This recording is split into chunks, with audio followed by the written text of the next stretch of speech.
Om Satyam Param Dhimai. Om Satyam Param Dhimai. Om Satyam Param Dhimai. Om Satyam Param Dhimai. Om Satyam Param Dhimai.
In the traditional days, that is in the old days, the gurus they used to give a kind of parable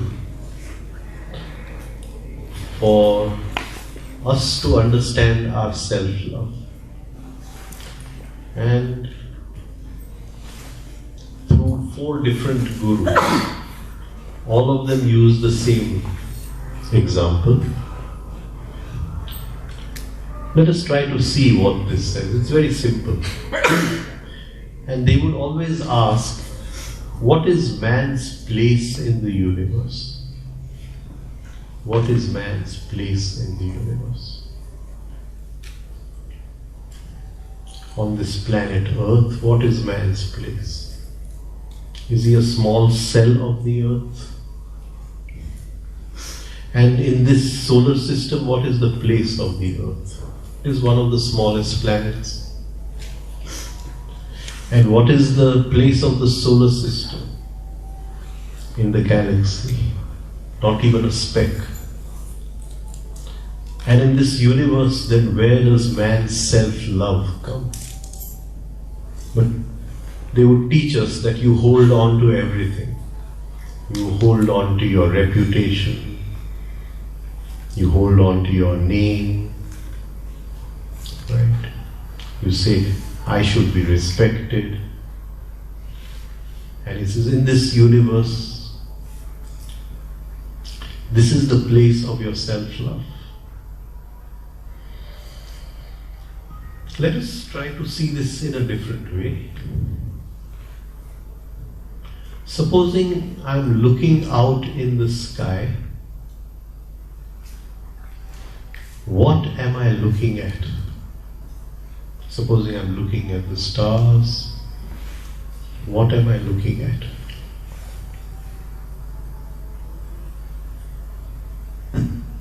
The closest star to the Earth, right, is say 4.5 light years away.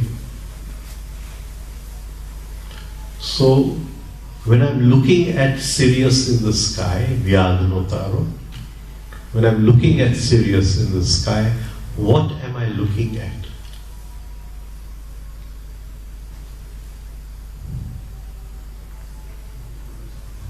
I'm looking at it 4.5 years ago.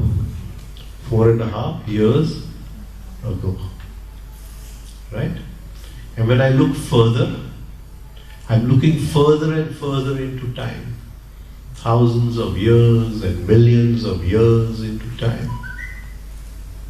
And a point is possible where the star which I'm looking at may not be there. It may not be there. It's gone. It's already died. But I'm still looking at it.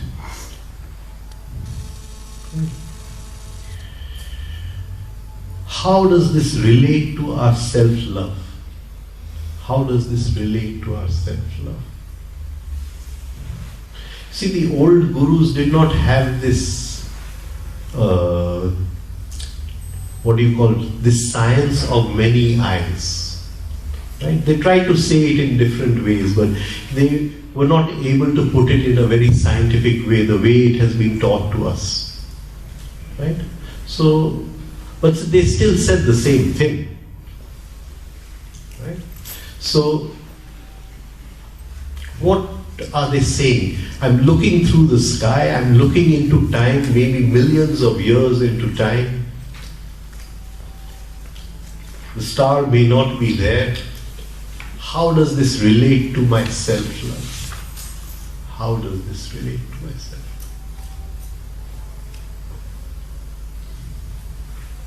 Supposing you use some harsh words with me, you use some foul language with me, how does it relate to my self-love?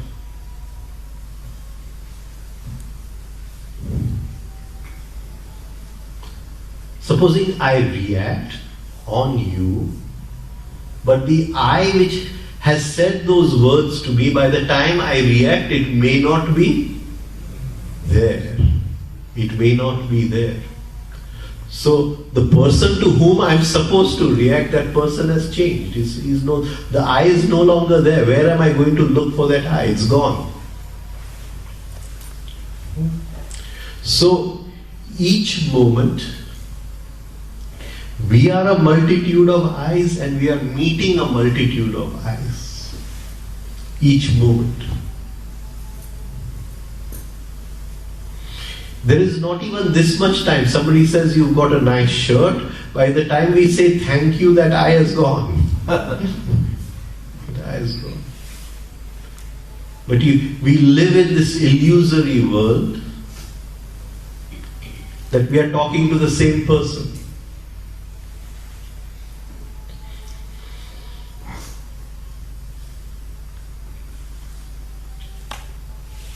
And unless some inner light opens up, unless some inner eye of observation who is observing this, just now you're listening to me. But when one eye is listening, when you go to put it into practice, that eye has gone away. Some other eye is now trying to put it into practice. And after some time, the third eye will come, forget it, it's a waste of time. And people, till we understand this, till we look into this, till there's some light inside, an observing eye which is looking at this all the time, we keep on getting bored of doing the same thing. The observing eye tells us that eye which is next to you, which is getting bored, it is that eye which has come out of laziness, maybe instinctive laziness, maybe emotional laziness, maybe intellectual laziness, maybe moving laziness. There are so many kinds of lazinesses. And he doesn't want to work on himself. But he takes this eye who wants to really do something with him. And that's the end of the matter. And then we say we didn't get anything here. Remember one day when Tauriya Sahib used to give one lecture every month. And somebody in the lecture said that I've listened to Krishnamurti and I've listened to this Maharaj and that Maharaj, etc., etc. Right? And now I've come to you. And he says, from here you're going to go somewhere else. And there you'll also say, I listened to Mr. Tauriya.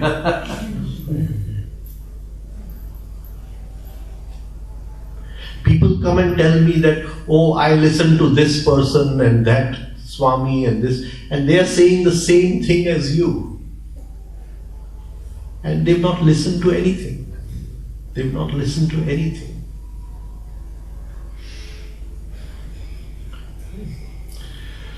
So, today we are going to talk about worrying.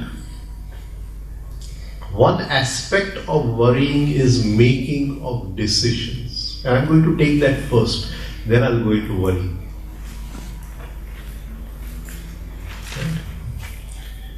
Making of decisions in life.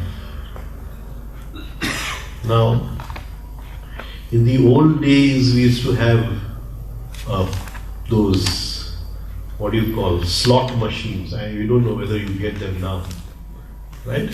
And you would put in some money and a ball would come out, and there would be some flippers, and you'd go like this, and you'd try to put in this hole, and you'd put in that hole, and it would go ting, ting, ting, ting, ting, ting, like this, like this. We'll be happy we have done so much, and then it would go down into some hole. Have you seen those machines? Huh? Yes. Pinball machine. With a pinball machine.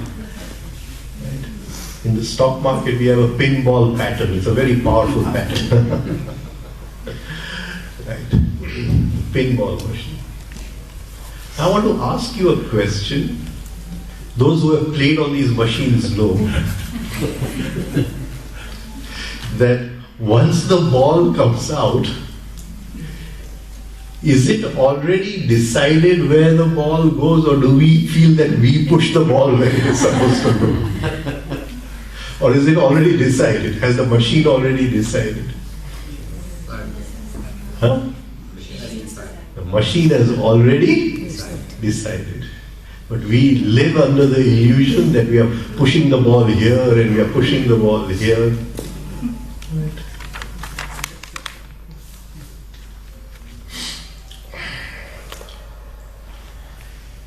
What does this have to do with decision making? What does this, for us, for decision making? And this is actually a very advanced topic which I'm taking, so just listen to it. Don't, what do you call, otherwise you'll all start arguing with me. Don't take a sword. Okay? What does this have to do with decision making?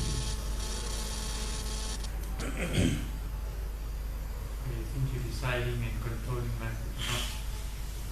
No. Supposing we are mechanical people with no obvious, we are living in a dream, we are living in a state of identification. Everything we do is mechanical. It follows fixed pathways in the brain. It follows fixed attitudes and patterns in our intellectual center. It follows fixed lines of habits in all the other centers. So, if we are in a machine and if the ball has come out, right? But we think to be or not to be, to do or not to do, or should I do this or should I do that, and I'm struggling the whole night, walking up and down. But if the machine has already decided where to put the ball, because it is a piece of mechanics, it's a piece of mechanics. If the machine has already decided where to put the ball, then where am I going wrong? Where am I going wrong?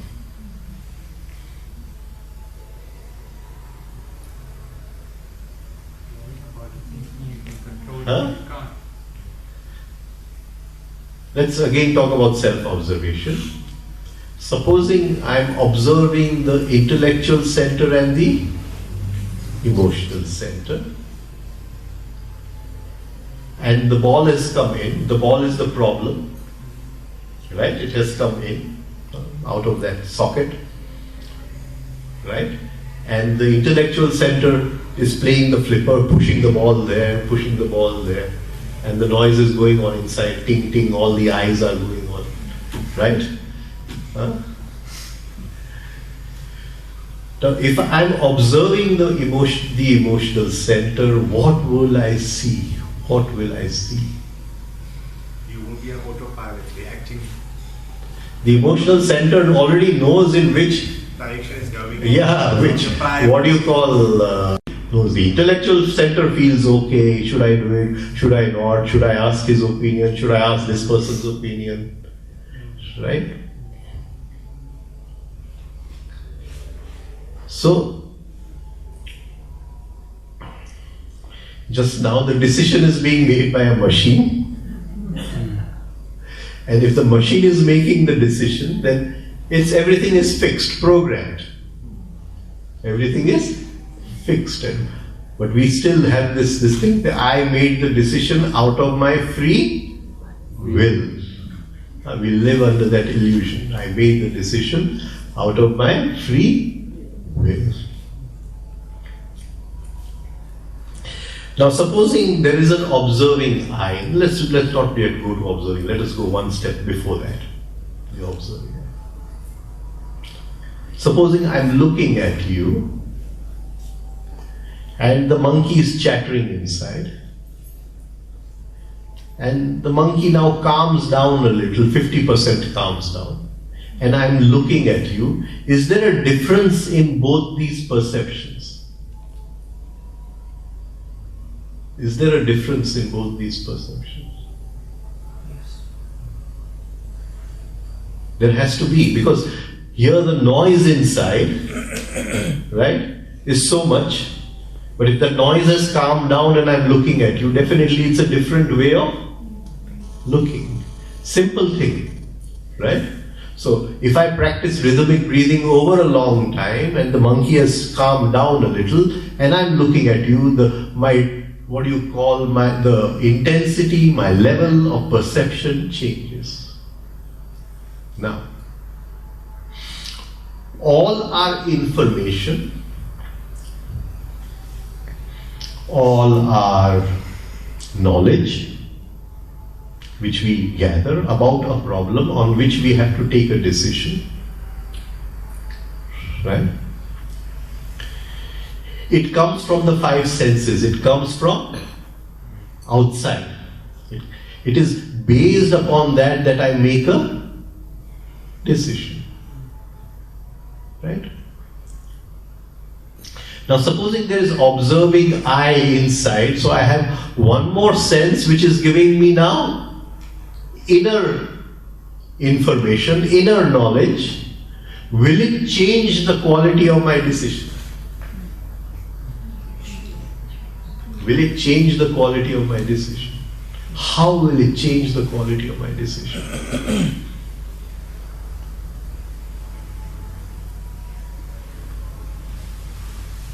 You see, it is now observing all the centers inside. It is observing all the centers inside. I say, will you wake up tomorrow morning at 4 o'clock and do the Omkar? And from your emotional center, you will say, immediately there will be like and dislike. So you will say, yes, I'll wake up tomorrow morning and do the Omkar. You have made your decision. Of course, tomorrow morning is never going to come. Right? It's never going to come. Where did you go wrong in making your decision? And these decisions we make are throughout our life. Now, if there was an observing eye inside, how would the decision change? A simple decision in life. How would the decision change? It would observe the eyes of the instinctive center, and it would know that just now this eye of the emotional center is liking, disliking. It is hypnotized, identified with what this person is saying. It is immediately saying, I like it, and I will get up and I'll do this and I'll do that. But if there's an observing eye inside, you say, wait a minute. First of all, any decision you make, drop your like and dislike. Then you'll be able to see neutral.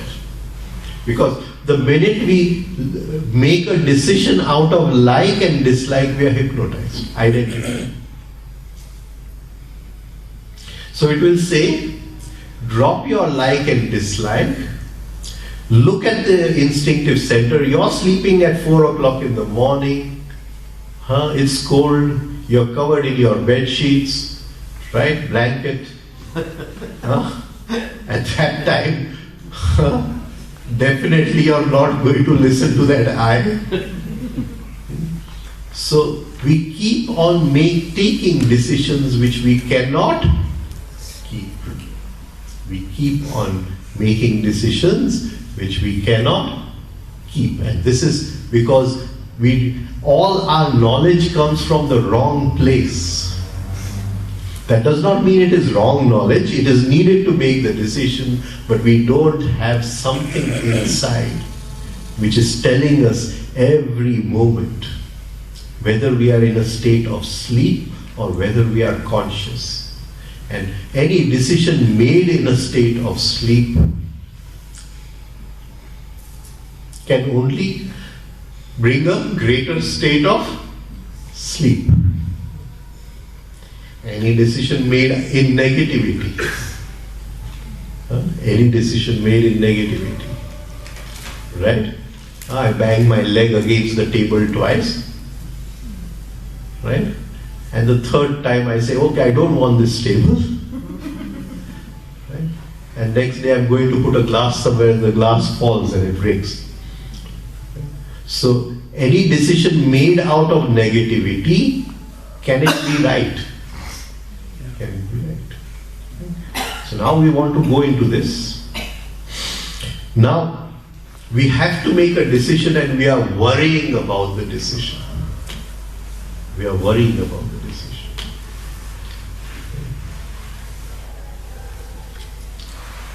I remember many years ago when I was in school, we had this elder cousin of ours, and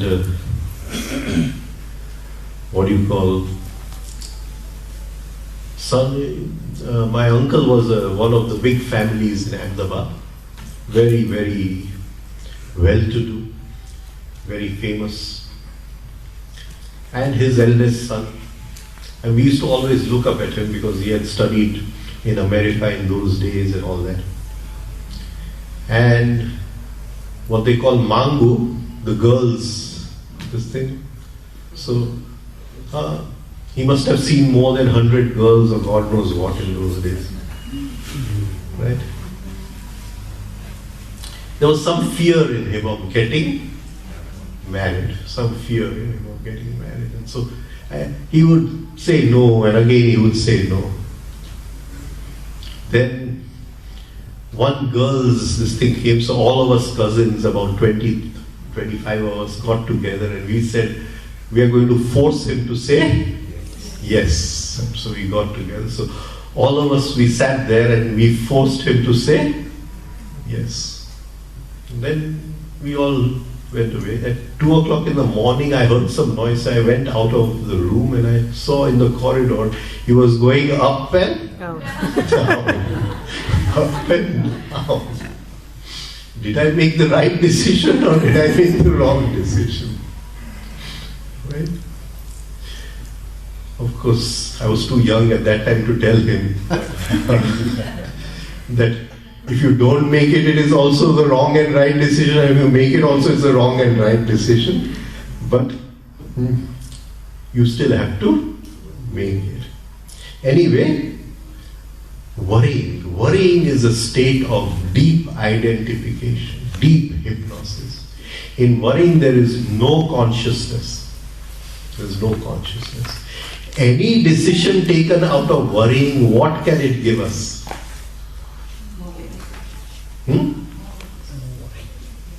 What can it give us? So let's just talk about going into how to make a decision. I just thought today I'll write a few lines on this.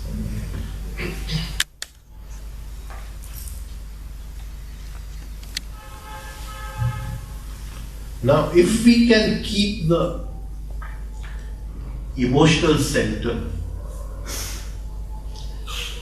free of like and dislike, then will it already know what the decision is? What the decision is. Without going between all the swings and turmoil and worrying of the intellectual center. Have you experienced this many times? that deep down you know, okay, you're going to take this decision. Deep down, you know that this is the decision, but still you go through the whole process of worrying about it. What we have to understand that all the processes which we are using of the brain are just fixed, mechanical, habitual pathways. All that which we are going through in the brain, it cannot give us through any new light, because whatever information we are processing in old attitudes. Right? So, many times it could be that the whole process is just a waste. Just a waste. And the emotional center, it understands the present moment so fast that if we can just hold our like and dislike on the side, we will know what decision to take without bringing in the intellectual center. So what is real decision making? Real decision making. Is it decision making or is it a kind of facilitation? Something where the answer is there somewhere to allow the answer to come out. To allow the answer to come out. See, we don't know the power of the emotional center. The emotional center can, what you call, feel, it can perceive. It can feel, it can perceive. So we don't know the power of the emotional center. And the emotional center, the minute it is stuck with liking and disliking, then it doesn't go further than there. Then the hidden powers of the emotional center cannot be brought out. So, I was reminded today when I was writing this of Ram Dulare Bapu's sutra, सब कुछ नियोजित है, फिर भी उसका आयोजन करना पड़ता है. Ayojan means you facilitate what has already been decided. જે અંદર ઓલરેડી નક્કી થઈ ગયું છે પણ દેખાતો નથી, બસ એને બહાર આવવા માટેનો રસ્તો બનાવી દેવાનો છે. सब कुछ नियोजित है, फिर भी उसका आयोजन करना पड़ता है.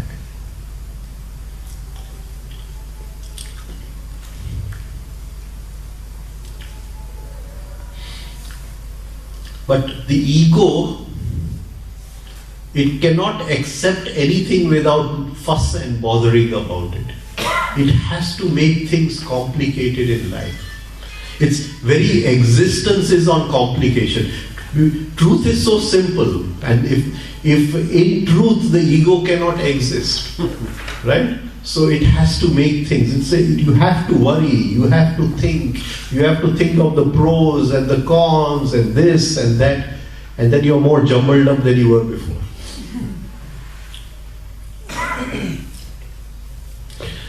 So, if we can understand that we are like that machine, that we are wired in such a way that we can only make one decision which has been decided. We feel we are going from ting, tong, we feel we are going, we are really not going anywhere, it's already decided. Isn't that destiny? Isn't that destiny? Yes, it is. Just now it is mechanics. Because we are mechanically wired. If we change the wiring, then the decision will change. We change our destiny. Guruji, everything is decided and everything is already destined. Why bother doing anything? Then it will become an accident. Then we'll never find the real decision. The machine will break down.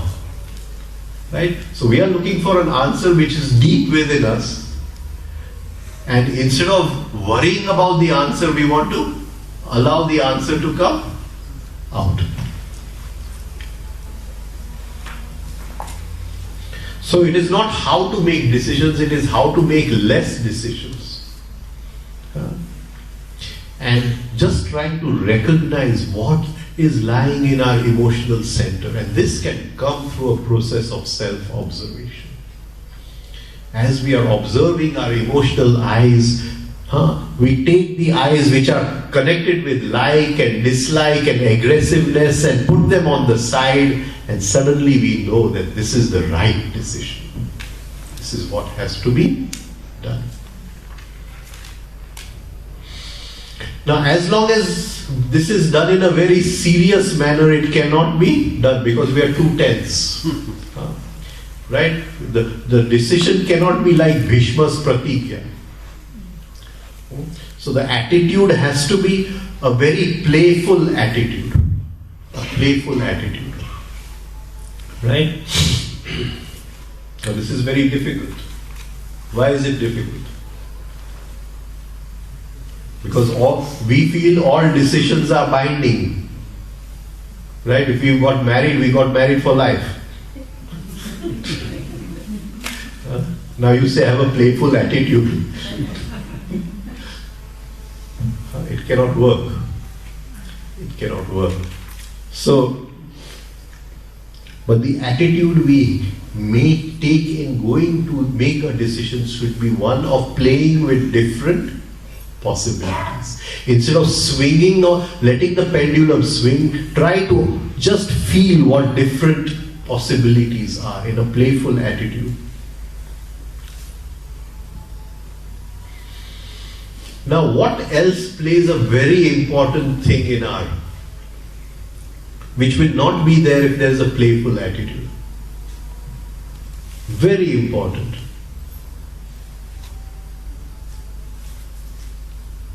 Fear of making the wrong decision.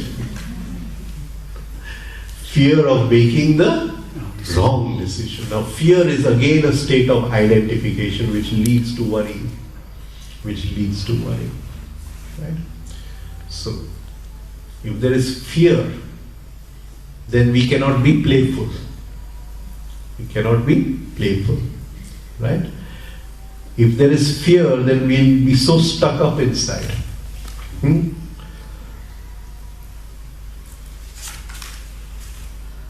So, we worry, we are frightened, we are stuck with likes and dislikes, we are stuck with fixed pathways, right? And in all that, our decision making, yeah. With fear, I know it comes from the instinctive center, and fear Is this instinctive fear or is it emotional fear or intellectual fear? It will be emotional fear, right? Instinctive fear, if I'm in the jungle, it's instinctive fear, right? Or if I'm standing on a ledge, it's instinctive fear. Okay, so it's emotional. If I'm crossing the road, I can say it's instinctive fear, right? But it will be emotional fear of that. Supposing I do something wrong, no? Does that come from animal consciousness? Or Instinctive. So the instinctive center has fear. The other centers, only the negative side has fear. The negative side has fear. Right? And it always comes with imagination. Right?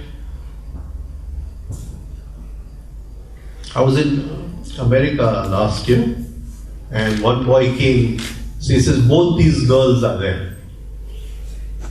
Right? Both these girls. But I can't decide whether to marry this one or this one.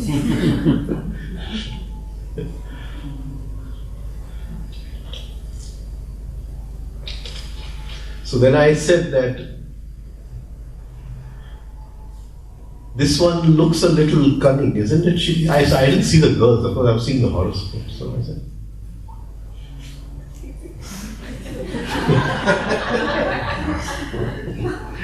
so, and this one, she seems to be a good person. Saying that's what I'm feeling inside also. So I said, then the decision is made, why are you asking me? But there's that fear that supposing I make the wrong decision. Supposing I make the wrong decision. Right? But somewhere inside we already know. Sorry, Guruji. So with this intellectual fear and emotional fear, what does one do about it? Again, just self-observe it and then let it go. Is that You tell me what we do about it. Come on. you got to First of all, we don't go into any negative imagination. Right? If I take the wrong decision, then this will happen. Try to understand, you see, how like and dislike plays a part.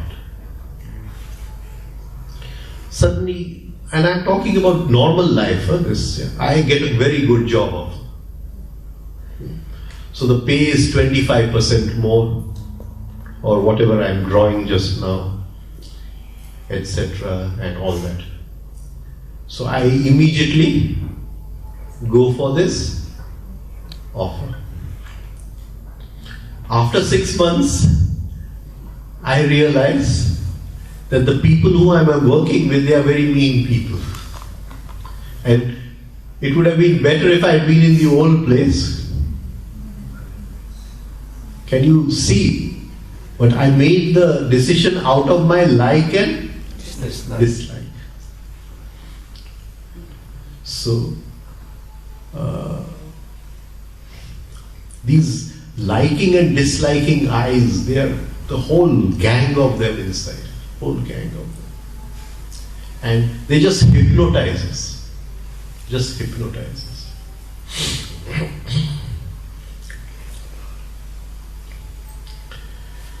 So now, with the absence of observing eye, of course I can feel that from today we are going to make an effort towards self-observation. So there will be observing eye, but as long as there's no observing eye, what are we missing? We don't have any self-knowledge. All our knowledge has come from attention going outside, not from attention going inside.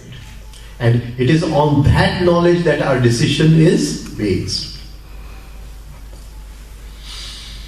So you have to see inside which eyes are speaking, which centers are those eyes coming from. I made the decision from my emotional center, but tomorrow the instinctive center is going to come in the way. Right? I made the decision from my intellectual center, but tomorrow my emotional center is going to come in the way. So my pendulum will swing from this end back to the other end. And I'll say I made the wrong decision. Now, many of you may say that because we are talking about this, then what is the use of gathering information?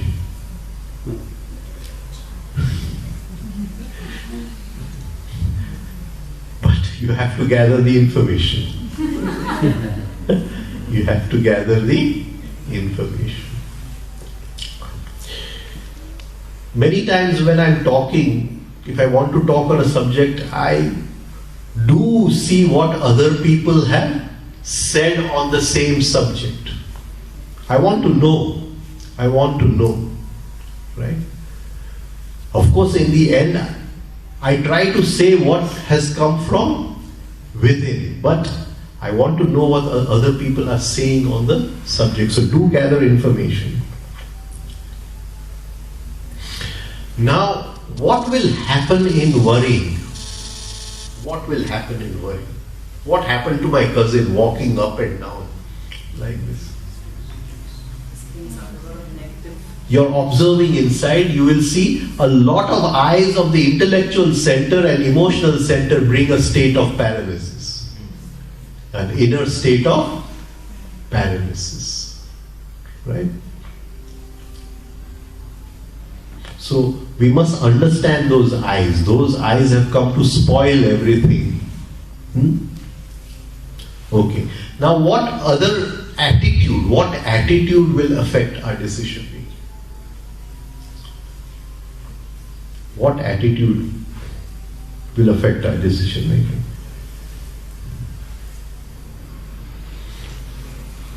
what attitude do we have? That there are final solutions for everything. Right? If there's a political problem, we say this is the solution. Right? If the Indian cricket team is doing bad, then this is the solution. Right? So, our minds are wired in such a way that everything can have a final solution. What is the right solution? And in life there are no solutions. Life is a mystery. You go to solve life, you'll never get anything throughout your life. But you live life, you live the mystery. And this inner attitude that everything has a solution, every problem has a solution, that very attitude is wrong. Then we can't play. We are not in the attitude of playfulness. What kind of people want final solutions? What kind of people want a final solution to everything?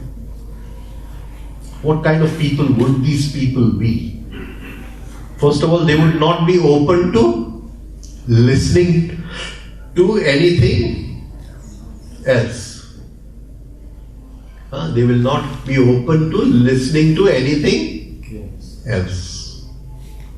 Second thing is, would they be very violent and aggressive people? They have to be. All the violence in the world is because people are looking for final solutions to everything.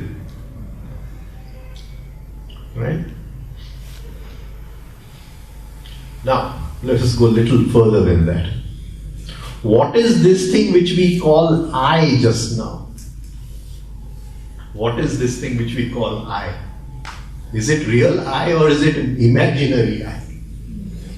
Who is looking for the solution to the problem? Imaginary I. Is it full of fixed attitudes? Is it full of negative reactions? And is it full of habits inside? So, is the decision going to be controlled by something higher or all this? Can you see? Now, if we, instead of making the decision, we start observing what habits are trying to make that decision. If we start observing what is it in me, where have I formed this attitude? Where in childhood was this attitude formed that there must be a final solution? It must be right this way, this attitude. And in that observing, if those attitudes, those habits, those negative reactions dissolve a little, something from the higher will come, some insight will come, some light will come, and we'll see the solution. The right decision, which is free. Not a decision which I have made, a decision which is free from I. A decision which is free from I.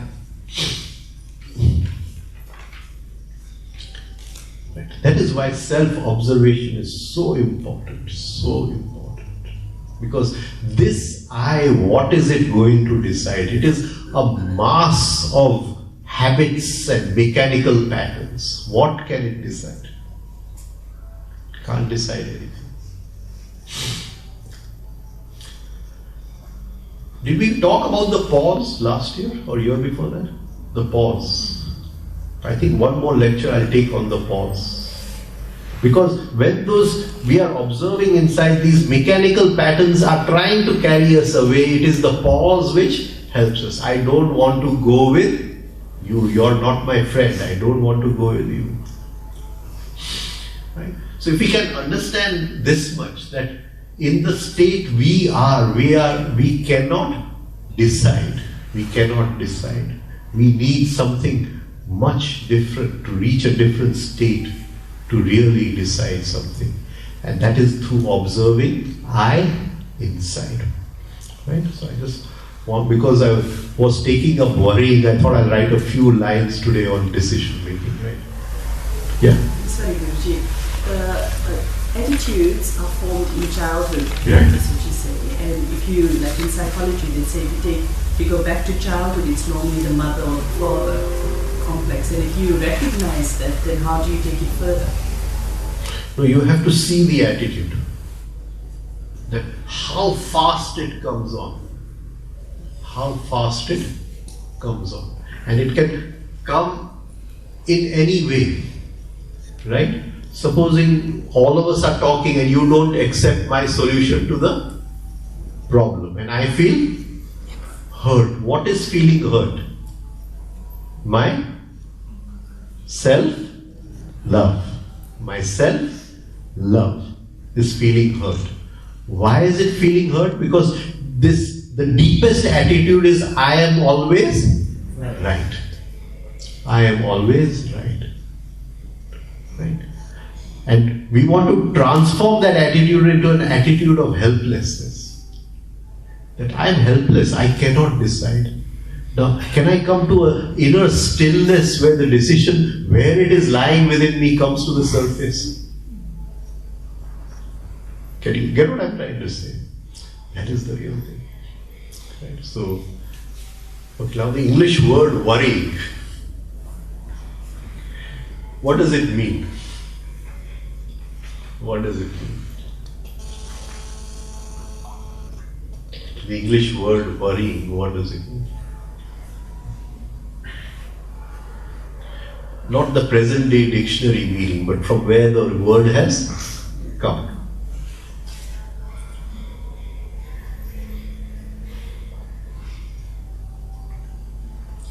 It comes from wringing your hands.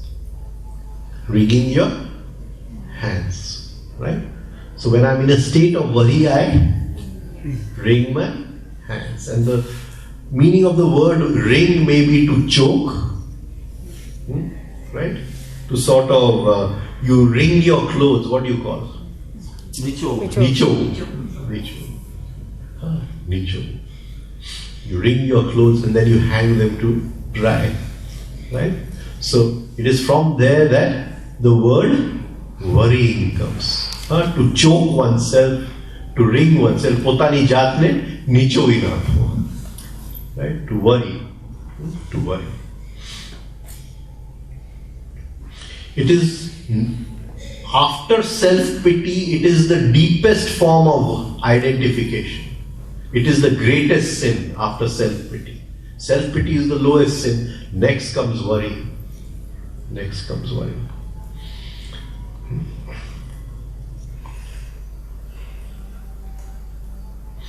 Now, immediately, if we are worrying, which center reacts to that worry? Which center reacts to that worry?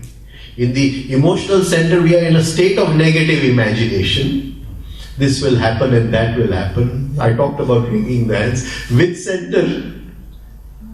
The moving center. I will frown my head, right? I will start biting my lips, right? Some people bite their nails. If you see, all our cricketers bite their nails, right?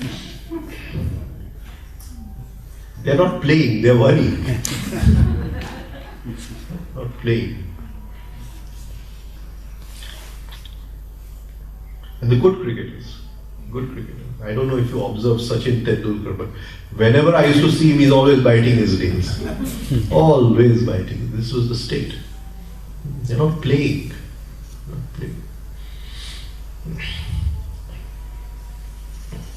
So, the forehead contracts, hands start twisting, I bite my lips. Do we do the same thing when we are happy? When I'm happy, I start biting my lips. Huh?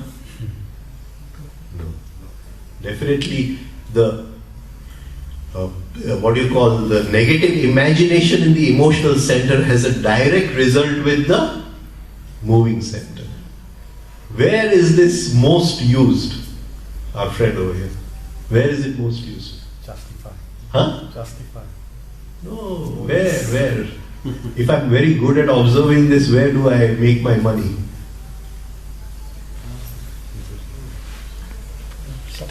Come on. You should know. In the cards. In the cards. Right? In the cards. So the good card players, you can't read anything from their moving center, from their muscles, from their eyelashes, from their frowning over here. You can't read anything from their biting their lips or anything. You can't read from the good card. They have trained themselves. They've trained. And what is one step higher? What is one? They can consciously, I won't use the word consciously, I'll use the word voluntarily, do some mannerism which fools the other person into thinking whether they have a good hand or bad hand. Those are the really master card players. A very famous game, I don't know if you've heard of Victor Molo. He wrote a beautiful book called Bridge in the Menagerie, right? And one of the very famous games which he talks about is where the stake went into millions of pounds, right? And he doesn't give the names of the players. He calls one as rabbit and one as hare, and you know that. And this rabbit, he gets to know that we've lost this game. We've lost this game. And he has a sandwich next to him sitting there. And he just pushes one card into the sandwich. Right? And then he quickly eats the sandwich.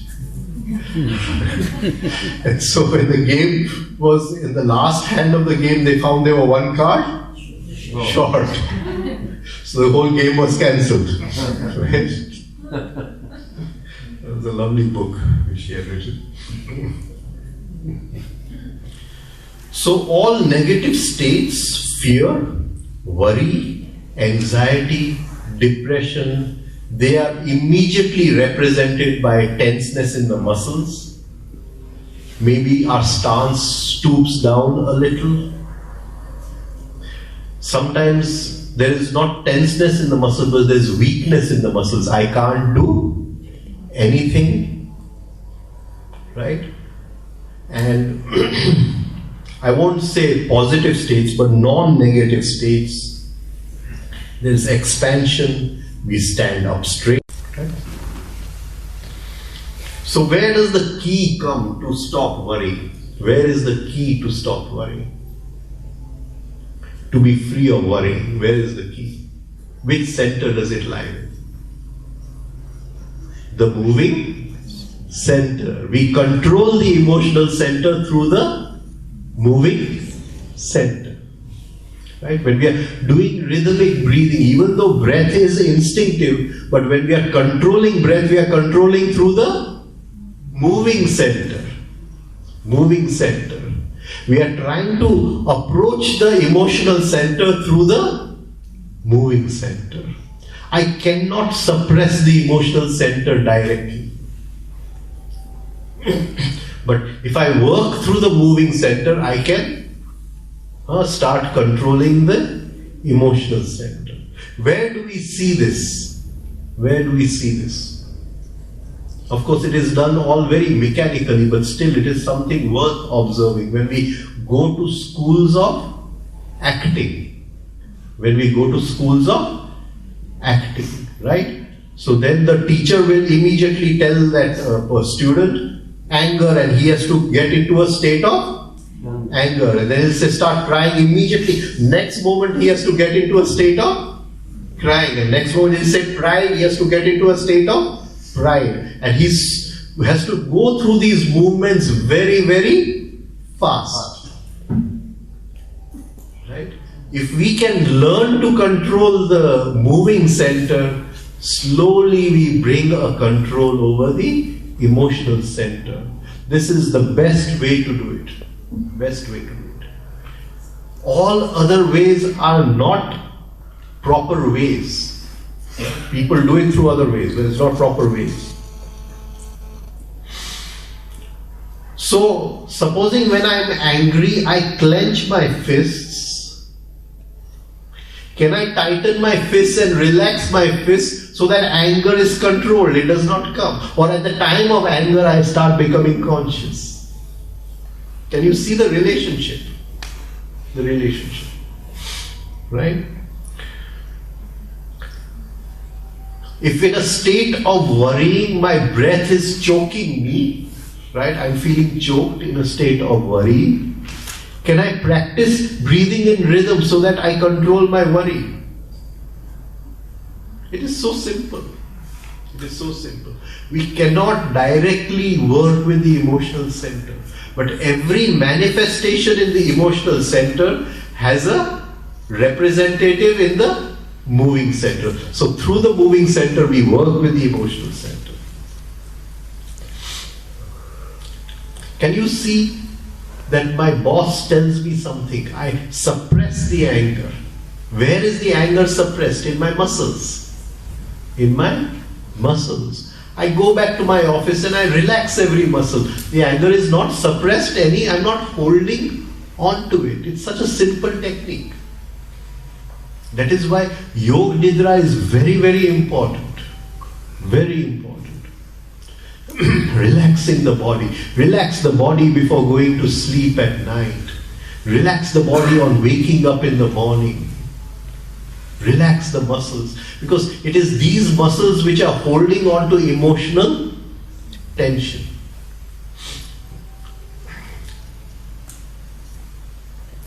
The emotional center is working at least 30,000 times faster than the moving center and the intellectual center.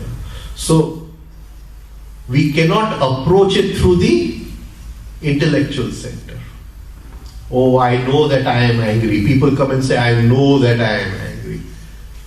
There is no meaning at all. There is no meaning at all. મને ખ્યાલ છે હું ગુસ્સામાં છું. Right? Because the intellectual center is too slow. Too slow. But we work through the moving center. Slowly we come to control over the emotional center. So now, how do we control the emotional center through the intellectual center? One thing we know, we cannot control it directly because by the time I'm angry and I know that I'm angry, it's too late. But I can work through the moving center, my muscles and all that. But later on, can I work through the intellectual center? How do I work through the intellectual center?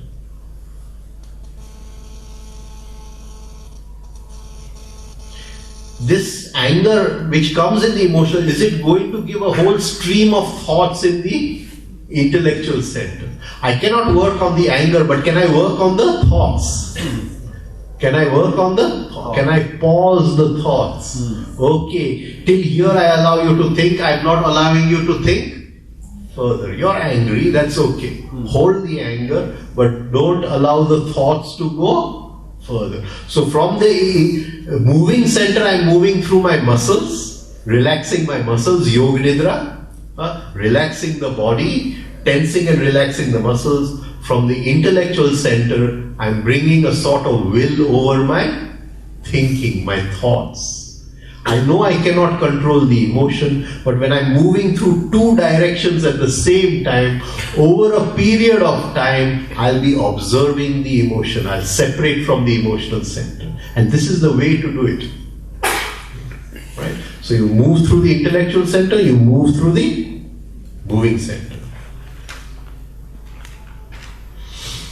If we allow these thoughts to run, then we are finished because they are full of imagination, negative imagination, negative imagination.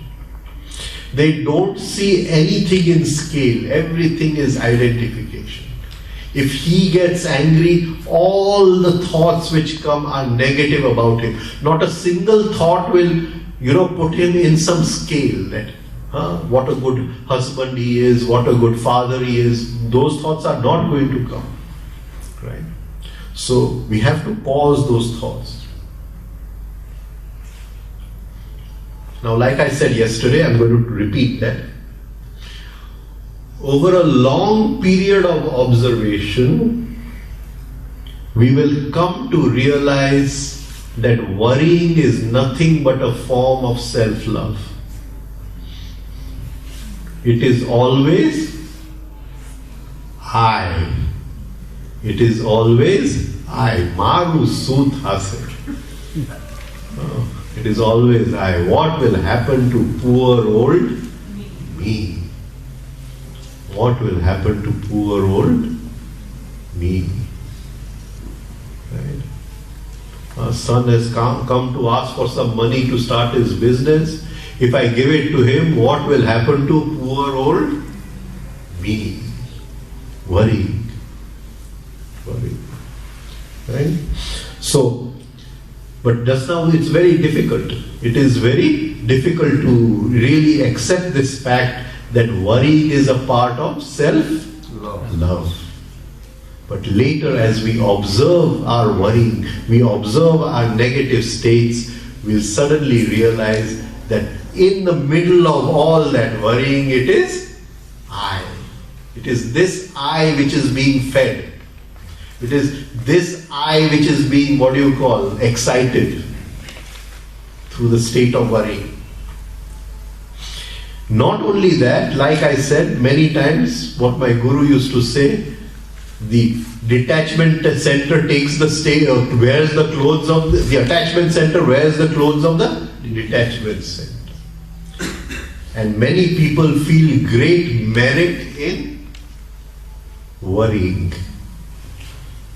And if somebody is not worrying, they get angry on you. Right? If somebody is not worrying, you're made of stone or something. Right?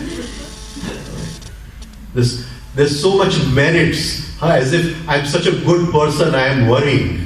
And they don't realize they are committing the lowest sin in life. Lowest sin in life. Worry. They'll scold somebody. Right? And it happens. Right? The wife comes and says, Savarthi pani nathi, to tyan baitho che nathi. Right?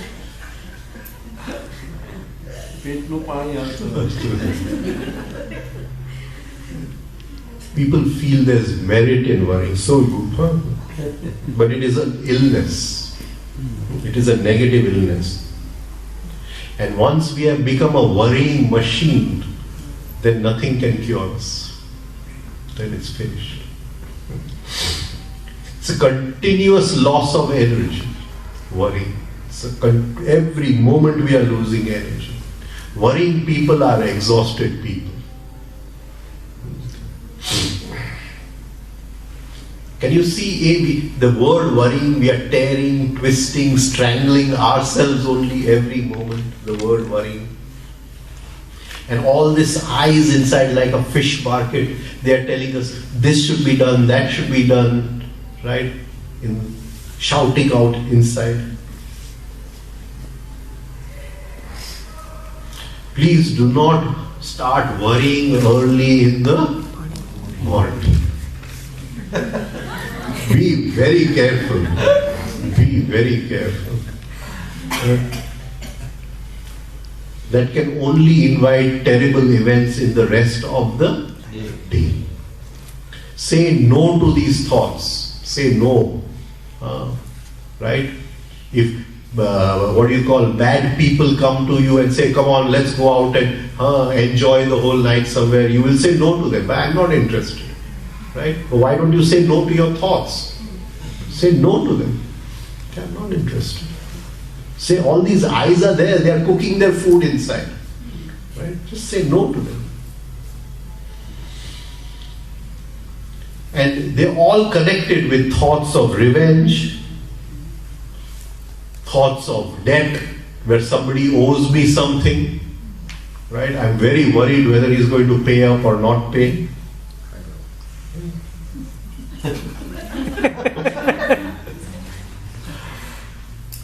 Just at least in the morning, let go. In the morning, let go.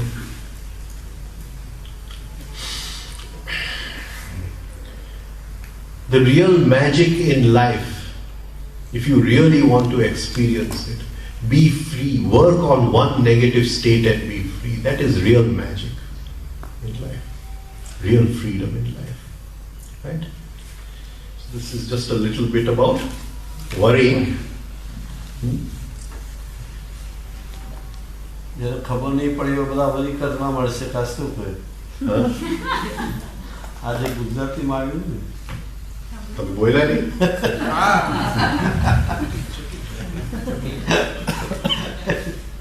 જે ન સમજાવું એ પૂછી લો હા પૂછી લો ને કઈ વાંધો નહીં ચિંતા નહીં કરતા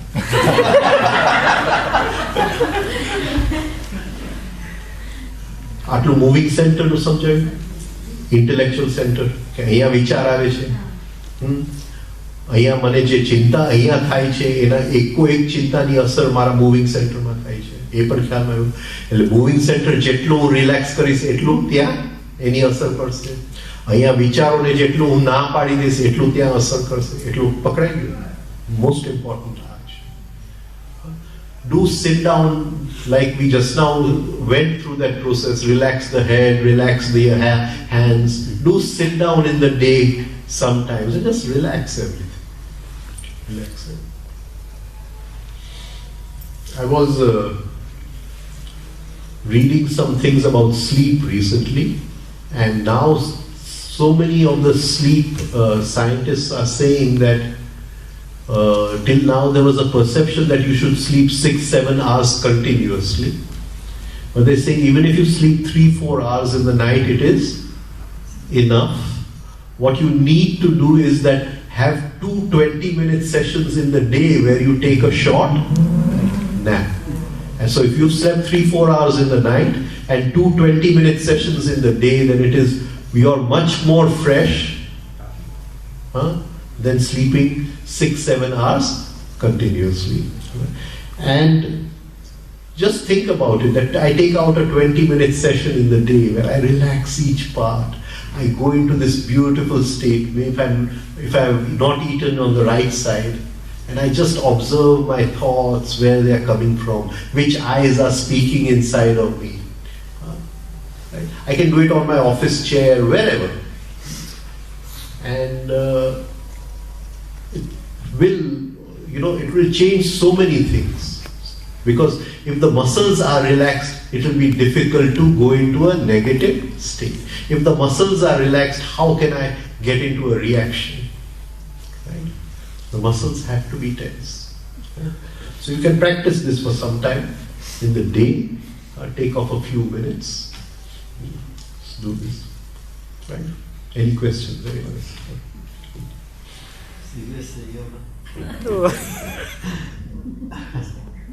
ઉઘરાણી વાળા નડે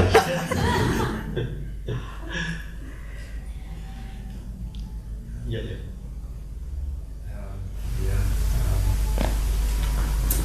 spoke about the many eyes, and I just want to know, where does true desire come from?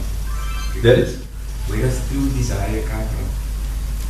Doesn't it come from those many eyes, or one of those eyes? No, true desire. Yeah. True desire. True desire is from Him. The cosmic consciousness, it is through its desire that everything was projected out. And that is why there is desire energy within us. But our desire energy gets fragmented into many desires. Those many desires are represented by many eyes. Many eyes. You get it? So we don't have one desire, we have multiple desires. And that is why that original desire energy, which was very pure, we call it in this thing, has his Ichha Shakti. Ichha means desire. His desire energy. But we don't see the desire energy, we see the desire. You get it? And if we can, just before the energy becomes the desire, if we can hold it there and sense that energy, then that energy is one. It does not divide itself into so many desires. And that energy is power. That energy is what we call a sankalp shakti. Right? That energy can will anything it wants. It is real will. It can will anything it wants. But by the time we are into that energy, we have fragmented it into thousands and thousands of desires. So it has no potency. All our desires have no real, strength in them. Right? They're each fighting with the other and each cancelling the other. Right? One desire I may have, I want to talk to you.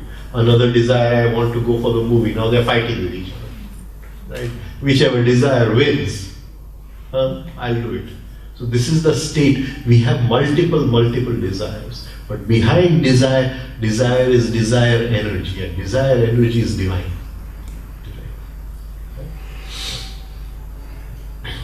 So as we observe the many eyes, and we are free of those many eyes, then we are not allowing that energy to transform into, I won't say transform, but fall into desire. Fall into desire. We are holding that energy. Then it becomes the energy of will, not desire.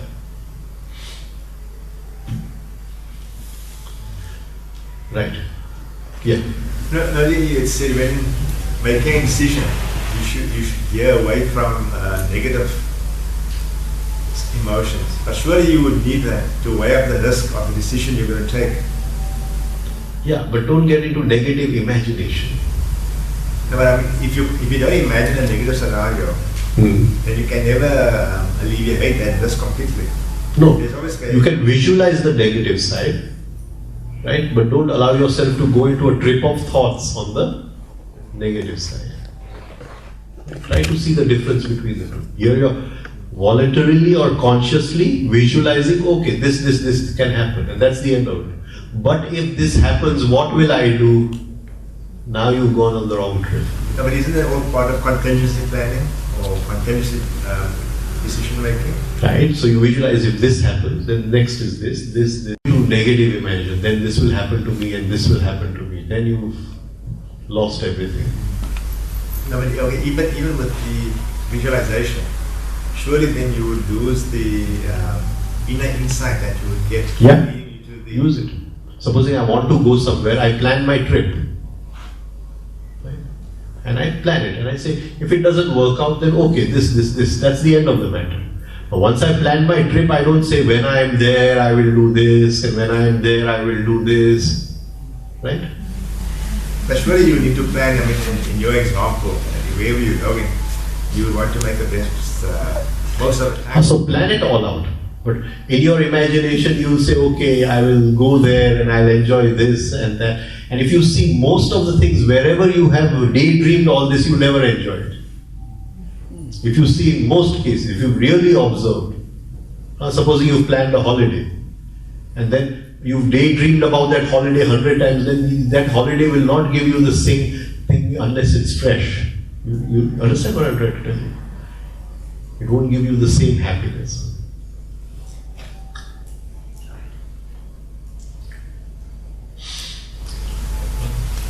You mentioned worry being the lowest sin. How does anger relate to worry? What is the relationship? See, worry, it's a negative form of imagination. Anger, it is a blast, it is a reaction, but the energy before the anger is a very powerful energy, which is a very, very valuable energy. We are losing it is a different matter. Right? But supposing I say this is a very angry person, then here is a person with a lot of good raw material. He is wasting the raw material in the wrong way is a different matter. You get what but a worrying person has no raw material. You see, there is no possibility there.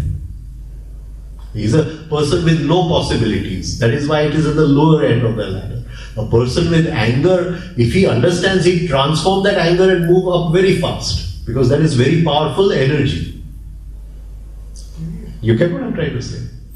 That is why we have these instances in our this thing where Angulimal became the story of Angulimal, the story of Valmiki. From Valya Lutara he became Valmiki Rishi. Right? So these stories which we have, They say that anger is that highest energy. It is blasting into negativity, but if you can just move away a little, then you have a very potent energy with you which you can transform. But in worrying, what are you going to transform? Right? You have to cut it off completely. There is nothing positive there which can transform. That is why anger is not such a low state as worry. So what tools would you then use to transform that angry energy into a productive energy? What tools would you then use to transform that angry energy into a productive energy? No, the tools are the same. The tools, we move through the moving center, we move through the intellectual center. We don't work directly with the emotional center. We don't suppress the anger. We don't go into catharsis where people throw out the anger. Right? We don't do those techniques. Those are dangerous techniques. But we move through the emotional, what you call instinctive center, moving center and intellectual center. Now, just a single thing. If you relaxed your body 5 times in a day, will you get angry? So angry? Will it have an effect on your anger? No, you won't get angry, but you will just take a longer time to get there. Where? At the point of anger. Easily you'll come to a state where you won't get angry so easily. You'll transform that energy. And that energy will become genuine intelligence. Genuine intelligence. It's very, very powerful. There are 3, I haven't gone into this, there are 3 forms of sex energy. Right? But the highest form of sex energy, which comes from the cosmic consciousness, we waste in anger. So, just stand away a little. Why do you want to throw it away? And nature just wants us to get angry. Because the minute we get angry, we take something higher and give it to her. We are throwing it out and giving it to her. So anger is the highest form.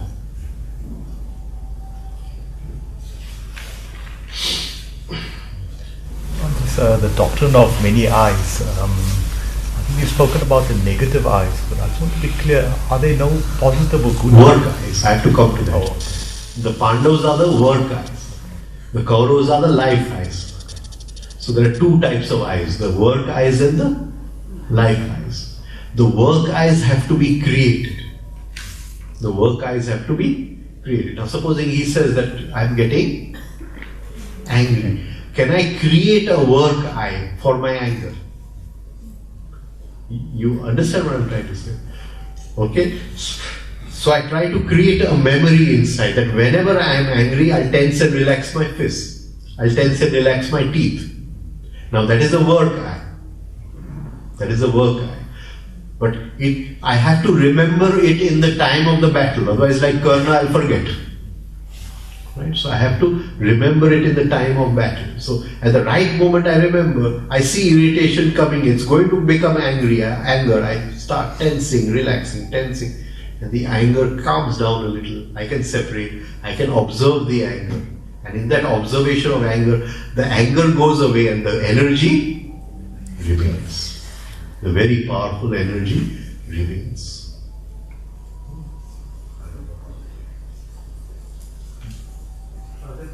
Yeah. Is this a form of auto-suggestion?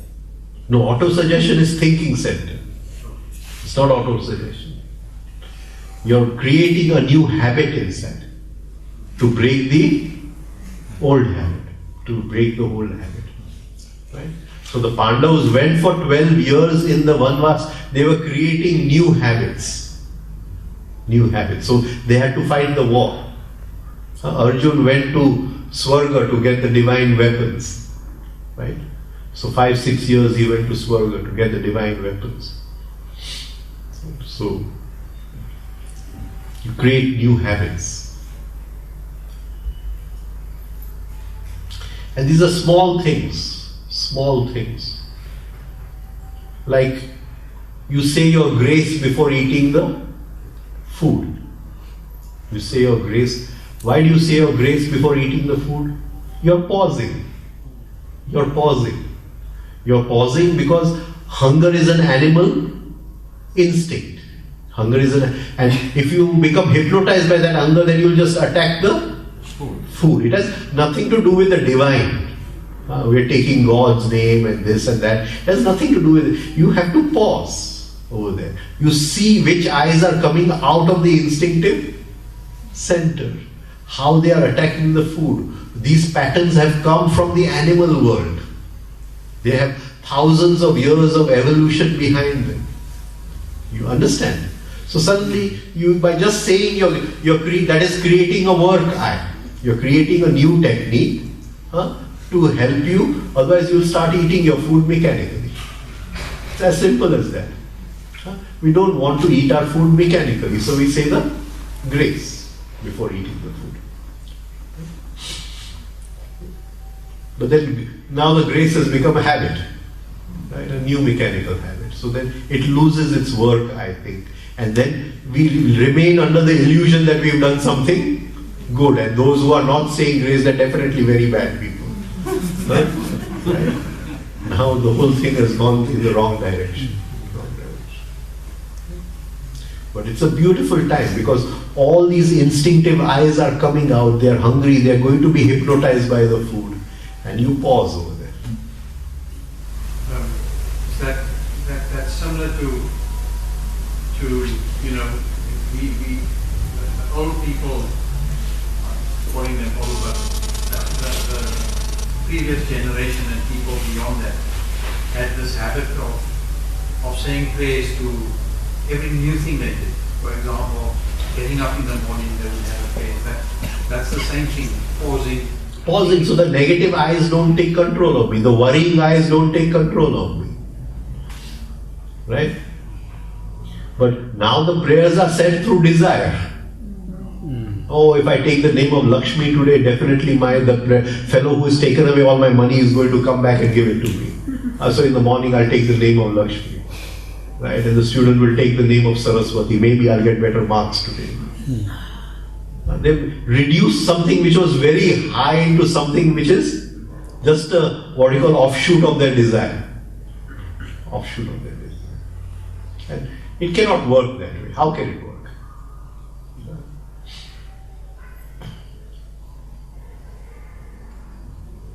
The whole effort is to be free of desires. How can we even imagine that He is going to give us the strength to fulfill our desires? The whole effort is to be free of desire. And we pray to Him, you please fulfill my desires. Can you see the stupidity of the whole thing? You pray to Him that teach me how to be free of desire. Give me the intelligence to observe the desire. No? Benji. Yeah. In terms of self-observation, besides the S or B, is there any other alternatives? Yeah, now being self-observation. Yeah.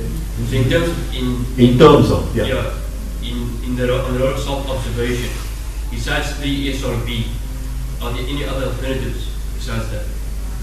Any other? Alternatives besides the Affirmatives. Alternatives. Yeah. 3SRV is just one technique only. 3SRV is just one technique.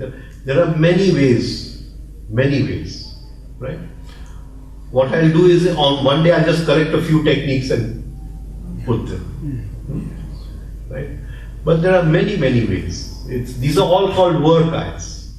They are all called work eyes. You create new techniques, new work eyes. And you can create them for yourself.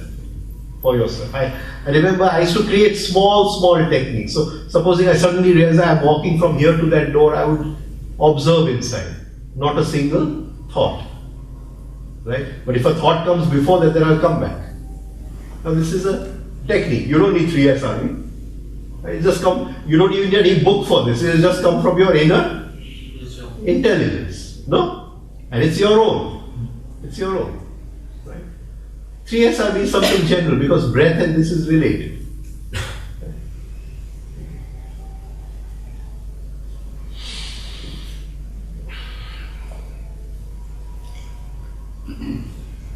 Good.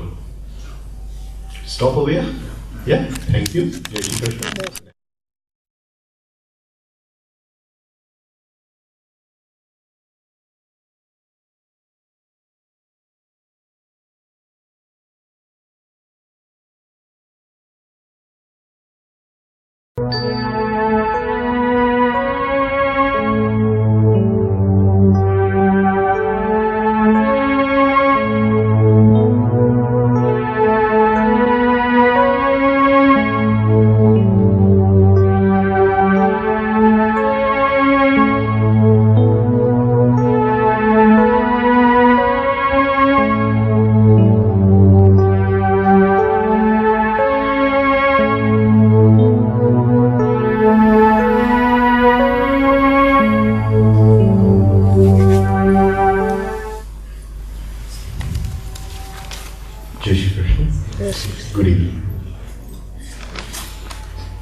Sanskrit we have a word, Dvij.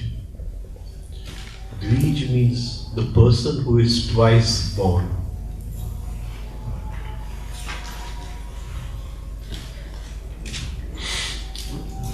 He is born, something in him dies,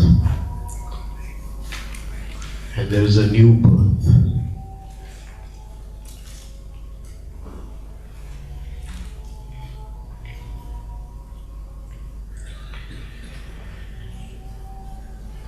The old has to die. All the set patterns, all the set attitudes, all the habits in the intellect, the emotion, the moving, the instinctive, all the inner contradictions we are holding, the pathways in the brain, all this has to die. All that we are now has to die. Only then can there be a new birth.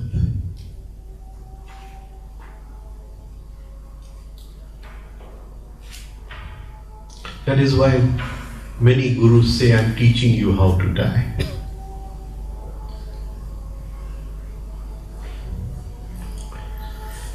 Today is Good Friday. Today is the day where the old dies. Then comes Easter Sunday when the new is born again. First comes the crucifixion, then comes the resurrection. And this is true not just for Christ, but it is true for every one of us.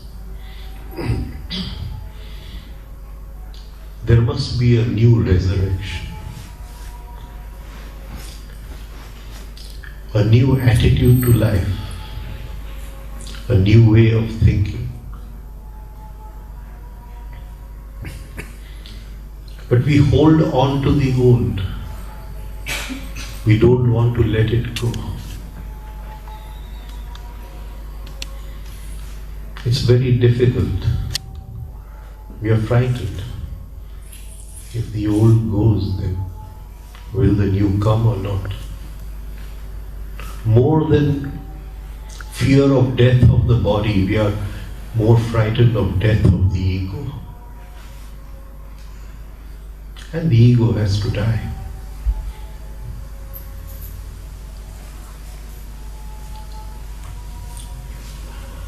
So today is Good Friday, the day Christ was crucified. And it is very significant that we are here together, and our aim is the same. We want to die. Death of the ego. And that is why we've come together.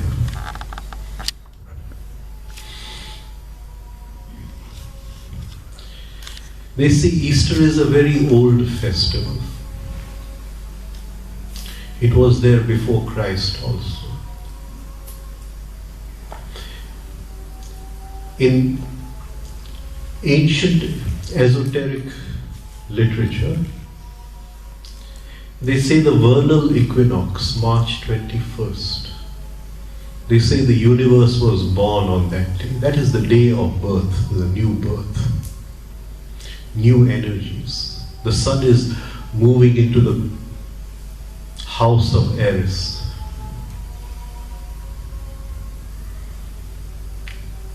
Everything is new. The air is filled with innocence.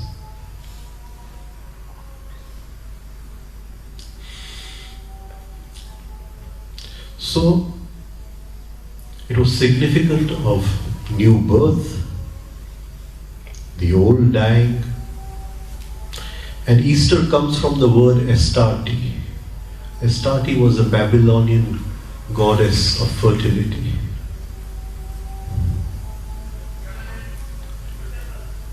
Fertility, giving birth. So this is the period, this is the time, just after the vernal equinox.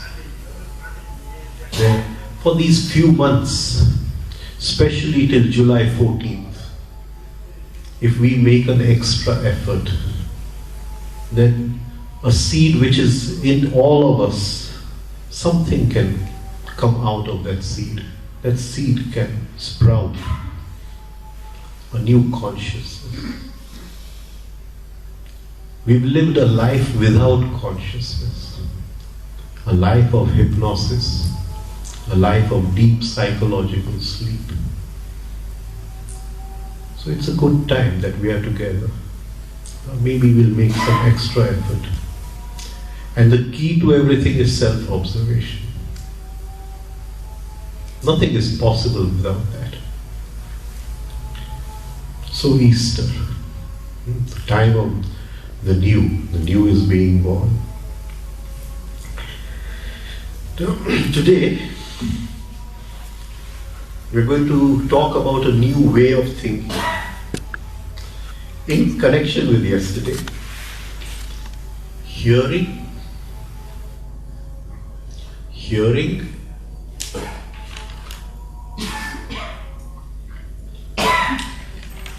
knowing, understanding. Hearing, knowing, understanding. Right?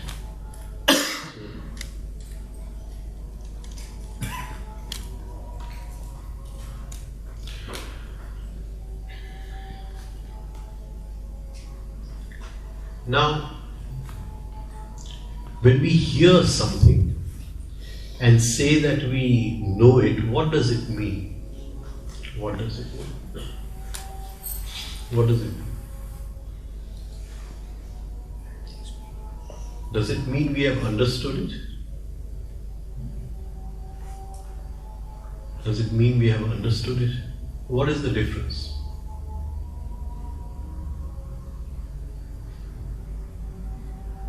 What is the difference?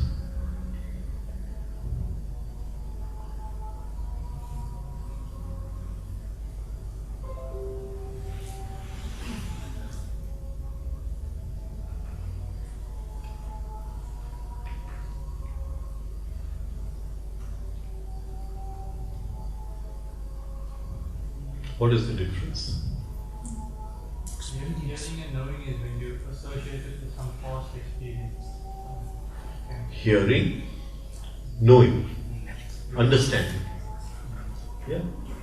Does it mean that it is lying in my memory but I have not yet understood it? I've heard something, I know something. Right? Supposing I'm talking of self-observation, right? And you'll say, okay, I've heard of this before. What illusion does it give you? What illusion does it give you? Because people, they interpret it immediately. Many places I go and I'm talking of self-observation, immediately somebody will say you're talking about witnessing. Right? You're talking about sakshi, you're talking about this. And I know they've not made any effort, otherwise they wouldn't say this. They've made absolutely no effort. So when we say that I have heard this before, what does it give us? The illusion that we have understood, but we have not understood anything. Anything. And these words will keep on being repeated, self-observations. Right? Self-observation. They'll keep on being repeated. And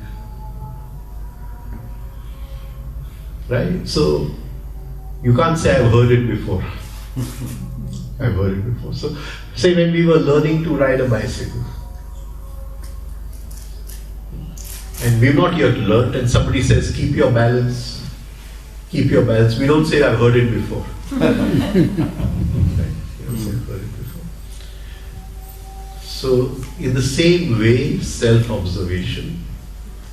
So today we are going to go a little bit into this, and it is just a continuation of what we did yesterday. With observing I inside, with self-observation coming in our life, will we see life in a different way? Will our thinking start changing? Will our thinking start changing? विचारવાનો ढब बदलाई जैसे कि नहीं? एक वक्त अंदर self observation चालू थी.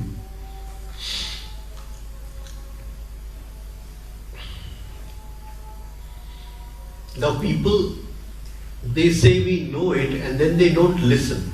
We've heard this before. And they don't listen. A kind of boredom comes up. So, even though we are talking about self-observation, it is old. But for us it is new.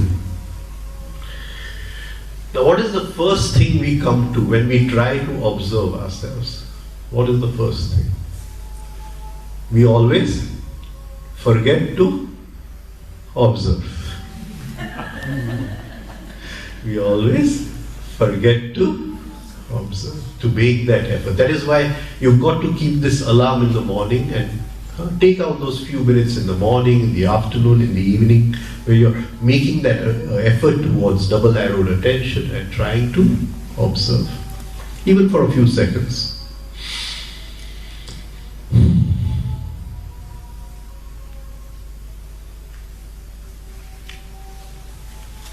As long as this idea of self-observation lies just in our memory, and especially in our shallow memory, no transformation will come in our lives. We will be able to talk about it to friends. What is self-observation? Right? We'll be able to argue with other people. But no transformation will come in our own lives. So we know a lot of stuff is in our memory, but it has not come into our blood as yet. It has not become a part of our being. When it becomes a part of our being, then we have understood something. Once we have implemented it in our lives. See, just now you have a notebook, right? So you're jotting down everything. What is memory? What is outside my being? It is not a part of my being. My memory is not a part of my being. My memory is external to me. However much I have in my memory, it is not mine. When I understand it, when I digest it, it becomes mine. And I can only digest it if I start practicing it. Self-observation. So written words are not truth.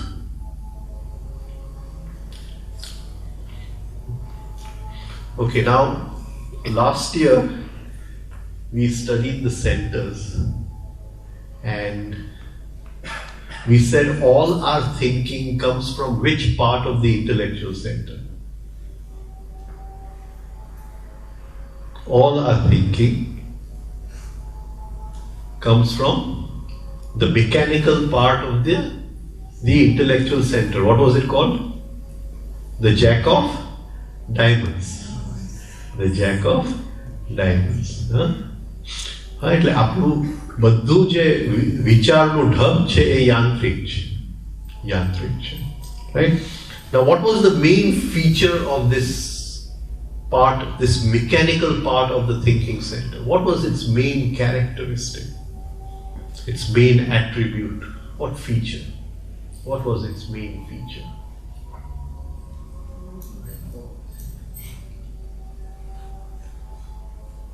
I thought I saw a board outside. You want the old tapes or something like that. I think there's a board outside, isn't there? Nobody takes it. The board has gathered dust.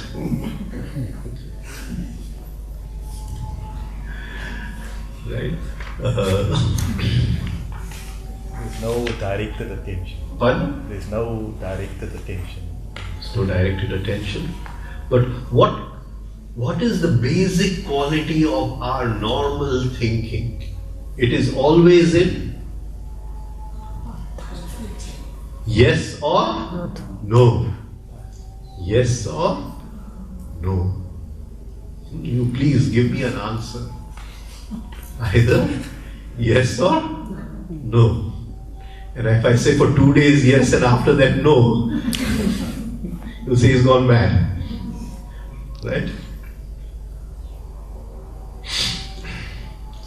Can't say that to a girl. If she asks you want to marry me, I'm married for 2 days, it's okay. After that, the answer is no. But all our thinking is in duality, in opposites, between opposites.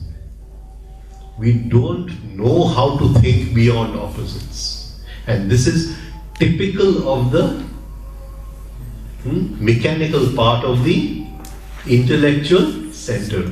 We are born this way, we die this way. We don't use the higher part of the center. Now what happens with self-observation? What happens with self? Because this is going to happen in our lives. If we start practicing, these changes are going to start happening. And suddenly, just now, if somebody says anything which is not yes and no, it is illusory. But then what will happen? Yes and no start becoming illusory with the increase of consciousness. Suddenly, yes and no start losing their meaning.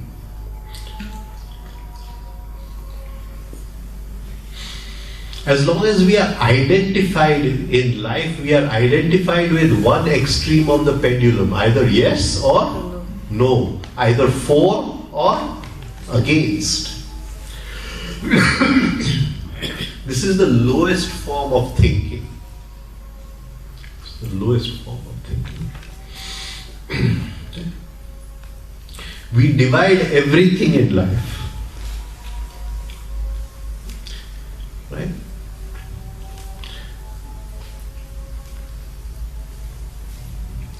Supposing one person says that this is like this, and another will say, no, it is not like this. The one person will say it is true, the other person will say it is not true. And all arguments are between these two poles of the pendulum. Two poles of the pendulum. And everyone is arguing.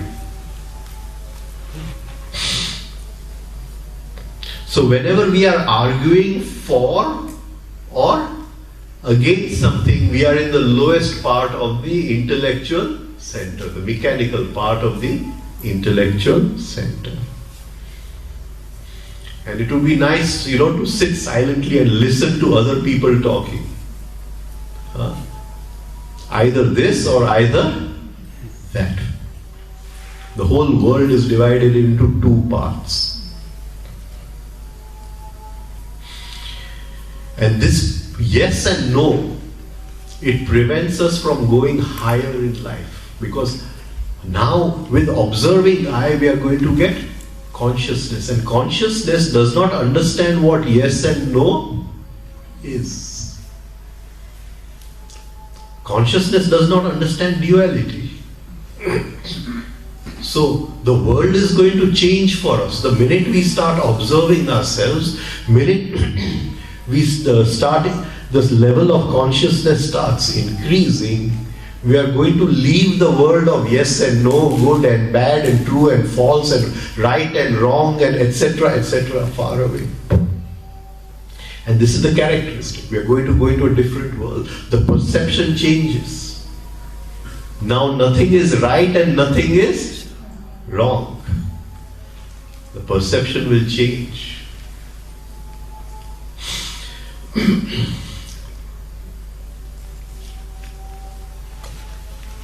So as we are more and more anchored in self-observation, our level of consciousness rises, our way of thinking changes completely.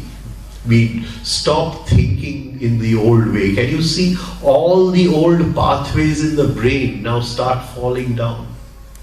All the old habits, all the old attitudes, the old is dying now. This is the death, Good Friday.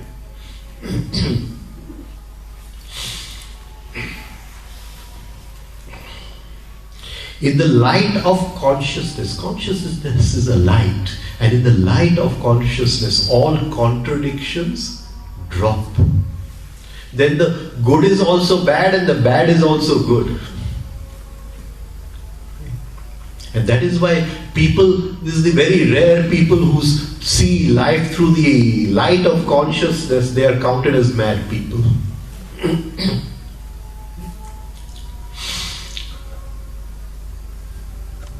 It is as if yes and no stop existing. What happens? Now the opposites will unite into one thing. What is this? An expression of which law we talked about a few days ago. Try to see this in light of yesterday's talk. In light of yesterday's talk. Which law did we talk about? See, we are stuck to either yes or no. Which law did we say? Everything has a equal and opposite reaction. So if I take one side in life, one side of the pendulum, I say, no, I agree to this. This is right. What am I doing? I'm inviting the opposite side.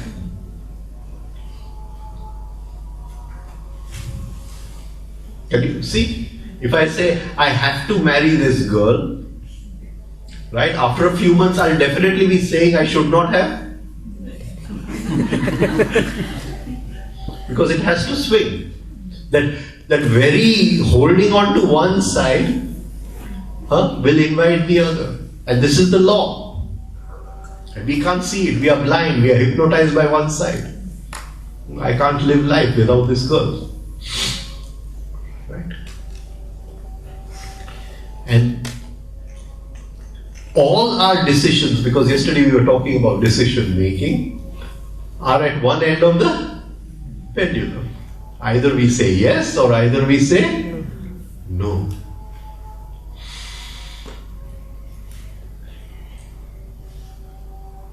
So as our consciousness increases and we start observing our own psychic structure, our own thoughts, our own emotions, our own sensations, suddenly we will see that yes is also right and no is also right.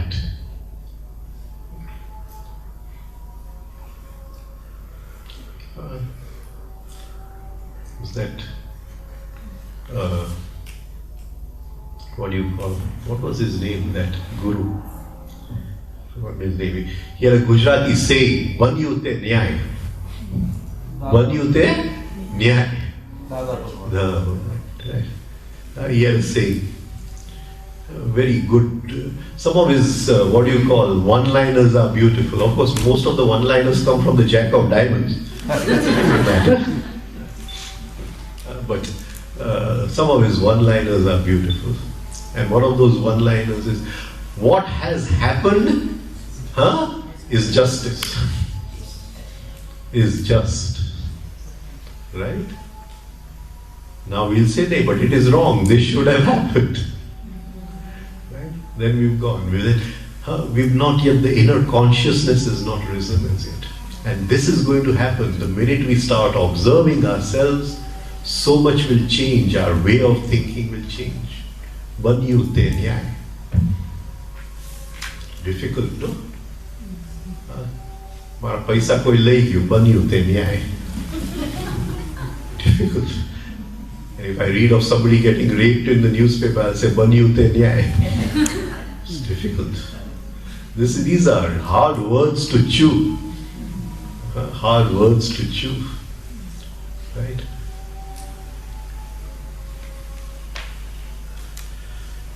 But this is what is going to happen as the level of consciousness increases.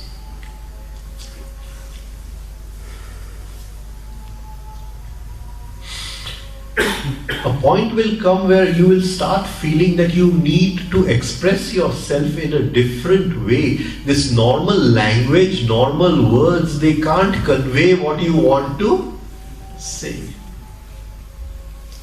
Right? Because the language, the thought, has been produced by the lower part of the center. how to express that, the higher parts. The language has been made in such a way that it is dependent upon saying yes and no.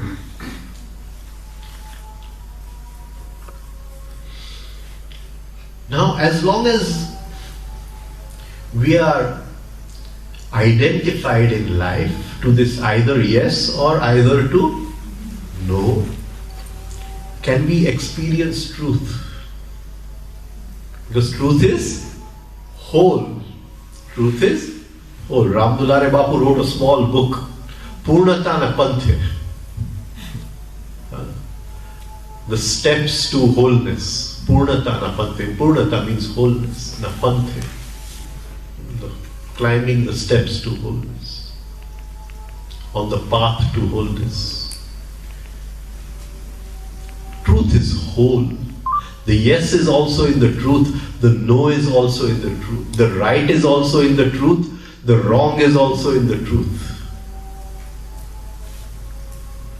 The good is also in the truth, the bad is also in the truth.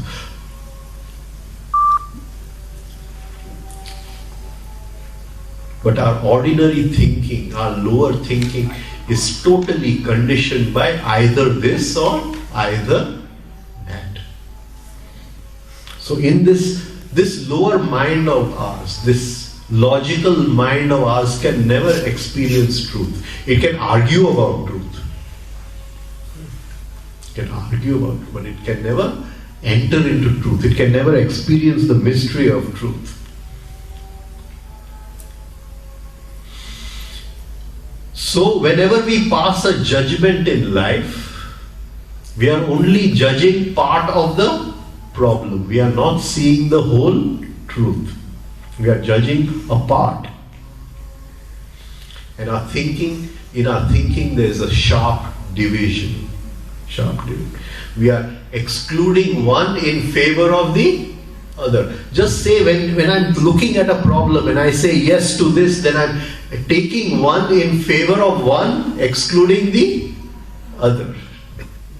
And somewhere the law of the pendulum is going to come in. Now if I've risen in consciousness, I know that if I choose this, somewhere along the path the other is going to come to meet me. And then I will choose in a very different way. Then if the other comes to meet me, I won't be upset. I won't react. I won't get angry. My wife keeps telling me that you're very lucky you got married to me. Anybody else could not stay with you for more than 2 days. It's 2-day honeymoon. 2-day honeymoon.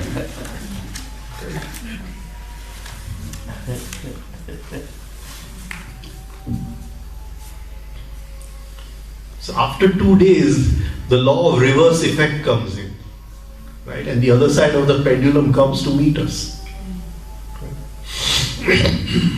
And if in the beginning, if we had seen the yes and the no together, then we would have made a decision which may be totally different, where the yes and no come together. Or even if we had made a decision, we would have never got upset. We would have known that that has to come.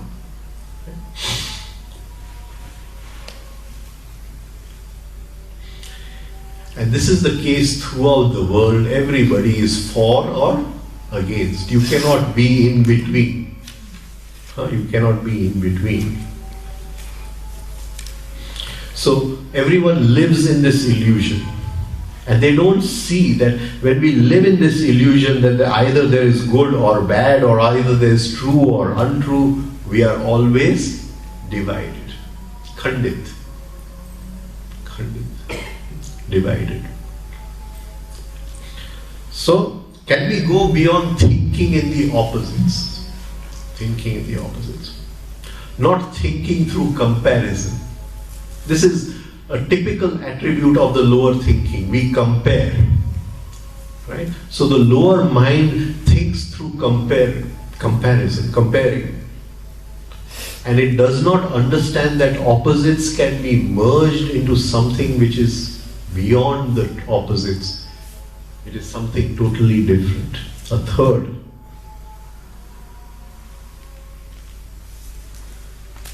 But as your consciousness rises, as we keep practicing our self-observation, we will suddenly see a truth which is composed of both yes and no. Yes and no. Suddenly we will see harmony between the opposites. The harmony of life. We will now look for balance. What will it mean in the law of the pendulum? What will it mean looking for balance? We will stop moving to the extremes. At present, we only realize life when we are in the extreme. Oh, I'm very happy. Oh, I'm very sad. Right? Oh, I'm fully bored. Oh, I'm very enthusiastic. In these extremes, we sort of wake up to life. In between, we don't know what has happened. In between, we don't know what has happened. And we don't realize that 1 hour, just now I'm bored, but 1 hour ago I was excited. And I can't remember how I swung from being so excited to being totally bored. 9 to 10 was such an excellent serial. Oh, it was such a good serial, 9 to 10. But 10 to 11, so boring. 10 to 11. Right? And we don't realize how did we swing from that height of excitement to this height of boredom. We don't see it. And we start now becoming conscious in between. And when we are conscious in between, we realize that truth is a mixture of both. Truth is an amalgam. We start trying to remain in between. Remaining in between does not mean that we become dead in between. It's not a standstill. Life is moving. But now we don't swing so far. We swing a little here, we come back, we swing a little here, and we are nearly in between. And in that we can see what would be in the distance there and what is in the distance there. We are top of the mountain now. Right? The perception changes. Now all our decisions are somewhere a little bit on this side, a little bit. There is a yes also, but there's a bit of no also. Right? This is how we'll start making decisions in life.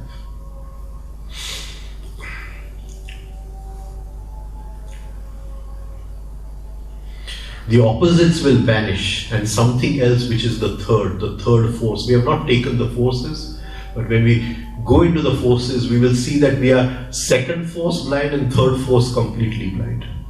Right? So now we see the third. We see the third. This seeing will start coming in flashes. This seeing will start coming in flashes. As we are self-observing ourselves, suddenly moments will come where the opposites drop, and as if in a flash we are realizing something totally different, something very marvelous, something very beautiful, where two opposites are joined. It does not mean that exactly half this and exactly half this. These three forces, they meet in percentages. The total may be 100%, but they meet in percentages. But we know now how to balance the percentages.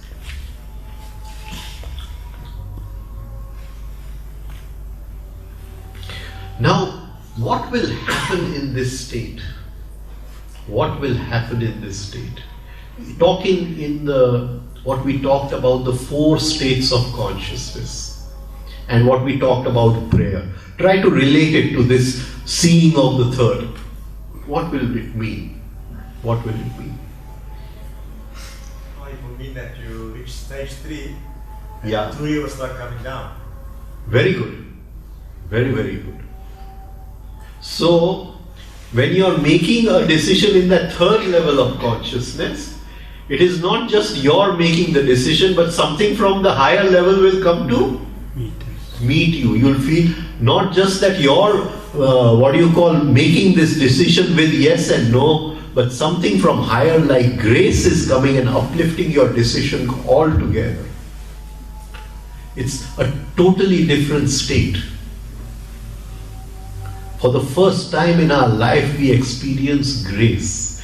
Please understand, grace cannot be experienced for parts.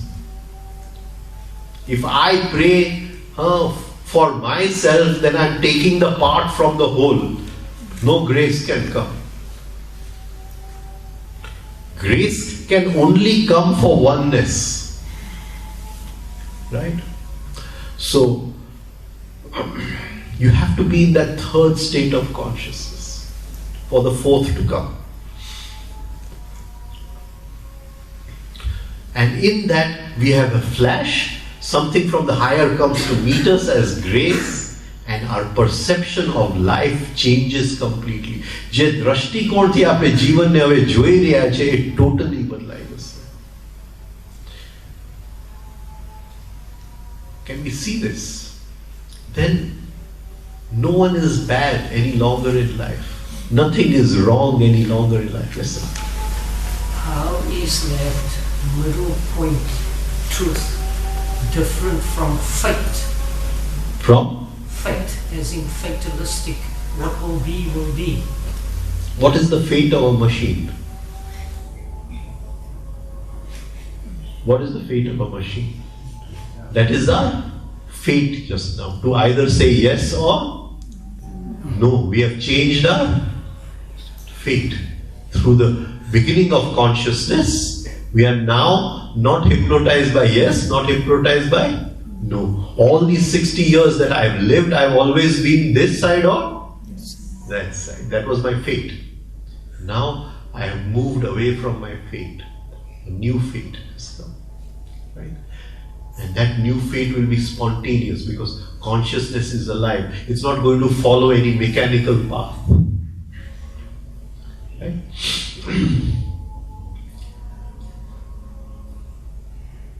So as long as we are solving our problems by opposites, yes and no, don't expect any help. Right? Try to look beyond.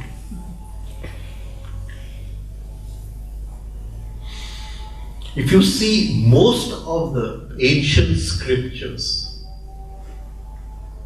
they understood this. That is why all the Indian scriptures are written in stories. They don't want to appeal to this monkey up here who's going yes, no, yes, no. They want to appeal to the heart. The Bible is written in parables. They don't want to appeal to this guy who's always saying either this or either that. And that is why in spirituality there can be no rules. Can you see any guru who makes rules? Something is wrong somewhere. Because he's saying, I accept this and I don't accept that. Whether it is the Bible, whether it is the scriptures, right? They are all written in the language of the heart. But people say we do not understand them. Right? We like the story. The story is very nice, but we don't understand them.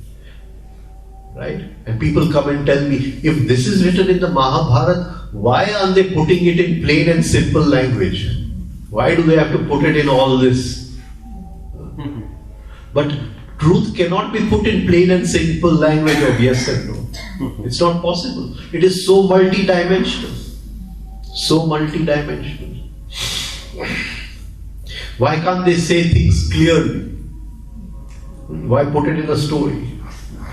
But this is the problem. We don't understand that there are shades of meaning and then there are more shades of meaning, and this cannot be put in any way which can be explained to the logical mind. It has to be understood with something beyond the opposites.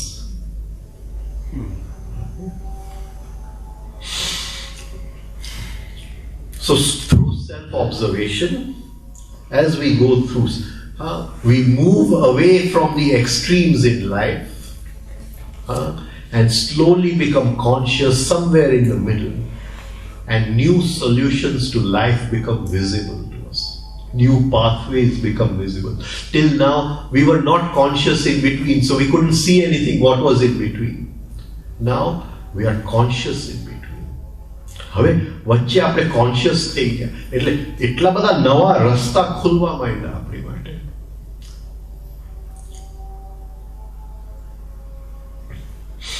Now, as we observe ourselves, we will start recognizing so many eyes within us.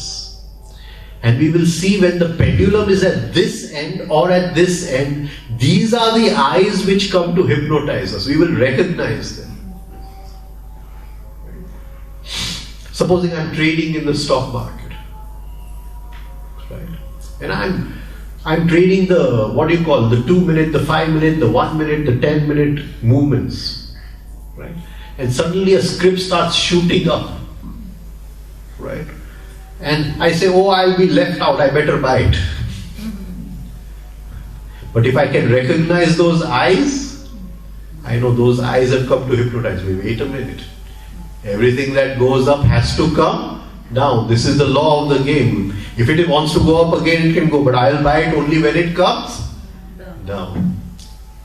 Right? So, otherwise I'm hypnotized, gone. Right?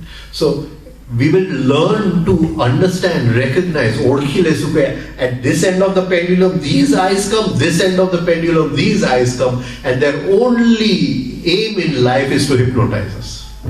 That is their only aim. They love to play mischief.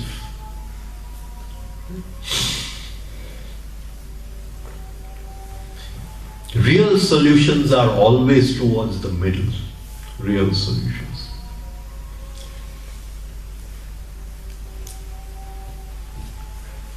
Slowly our life will change completely.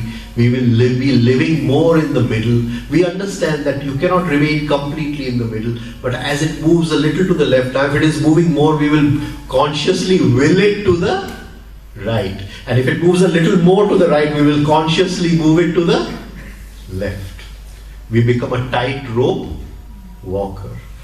And we can walk between the two poles, the opposites. Neither to the left, neither to the right. This is the art of living, not that art of living, the real art of living.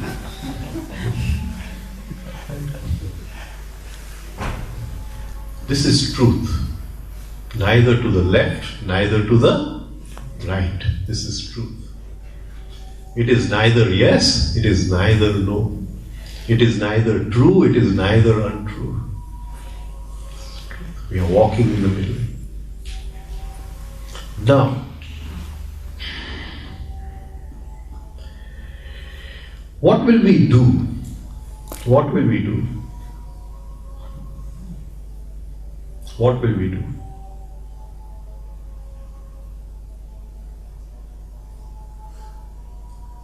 What will we do? The first thing. Where will we want to become conscious? At which point in our daily living, which point do we want to become conscious?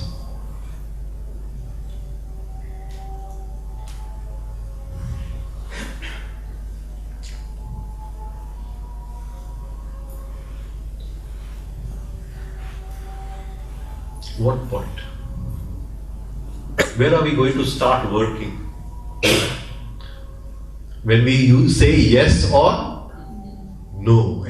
Are we saying a flat yes or a flat no? Are we denying or are we affirming? Right? What will we do? What do we want to do at that point? Pause. We want to pause. The minute we pause, the hypnosis of the yes or no becomes weak. Right? Jaldi ha padi de, hath mathi chut. છટકી જશે. એ છોકરો છટકી જશે પણ છટકેલો જ આવ્યો હશે. Right?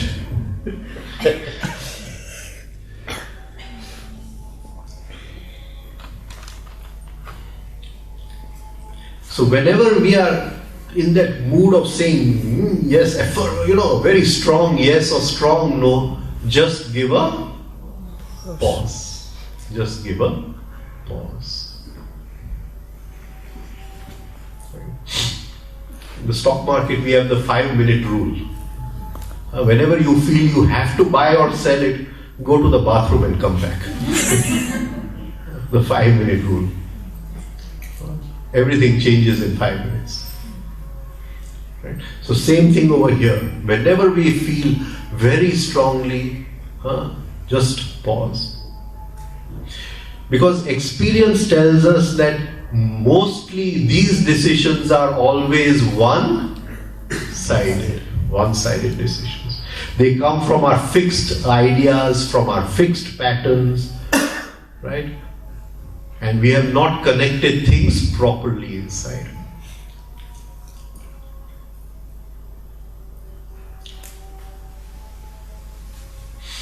So we have to learn to be careful and clever. Always give a pause. Right? People come and they say, okay, we want to get married. So many times I say, okay, we'll decide after 1 year.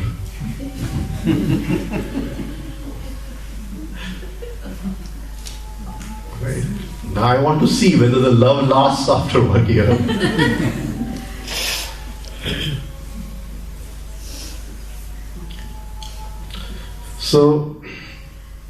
So in life, try to come to a state where we are avoiding outright flat denials or flat affirmations. Try to move away. We are now trying to avoid extremes in life. Try to look for new meaning, look for new solutions, look for new doors. Right? Wait. If you're holding something in between, which is neither yes or no, don't go into daydreaming. Don't go into negative thinking. Just hold it over there, wait. And many times you may be lifted in the third state of consciousness and some grace will come. And suddenly things will become much, much clearer to us. Please understand that as long as we decide anything through reaction, anything through negativity, then we are at one side. Can you see? He has insulted me. Now I have to show him I am at one side. One side. Right? But if we can hold in the middle, just wait. Just wait. Don't allow yourself to go, and we can go in the mind by daydreaming, we can move to one side. Just wait. Don't allow the monkey to chatter. Hold on, and something will come. Some clearer solution will come. My teacher used to tell me that there are higher meanings in life and there are lower meanings in life. There are higher solutions in life and there are lower solutions in life. It is your structure which invites. Can you understand what I'm trying to say? All of us have a structure. All of us have a structure. A kind of, what do you call it? Hierarchical structure. Hierarchical structure. Yeah, but a kind of spectrum. A kind of spectrum. I can invite lower influences, I can invite higher influences. Right? But if I'm stuck in my lower thinking, I can never invite the higher influences. If I move away from my lower thinking, no, I don't want to outright say no, I don't want to outright say yes. Just move away from that lower mind. Then there are lots of meanings which are flowing through me, which belong to the higher part of my structure. I'm moving little higher in my spectrum. Can we understand this?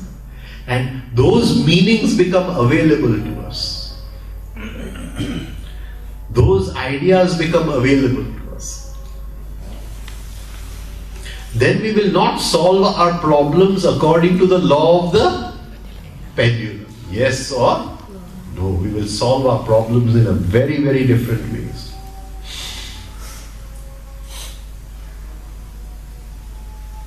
If I am very happy or very sad, if I am very enthusiastic about something, શું કે ગુજરાતી માં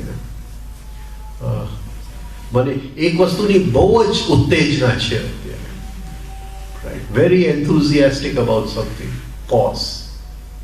અતિ ઉત્સાહ. Ati utsaha. Then pause.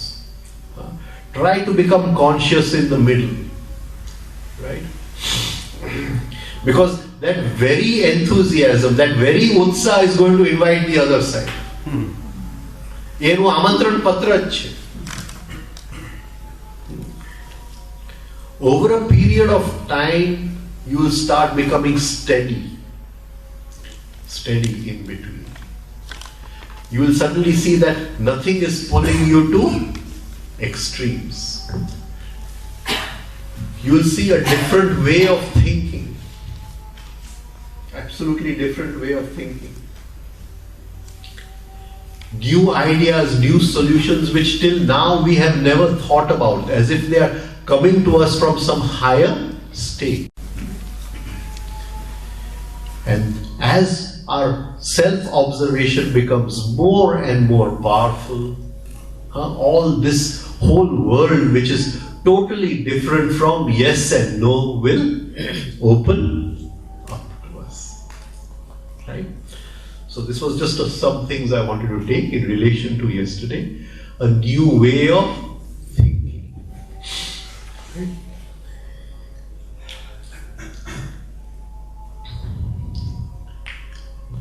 The Bibles are written, the four New Testament, they are written in, originals are in Greek.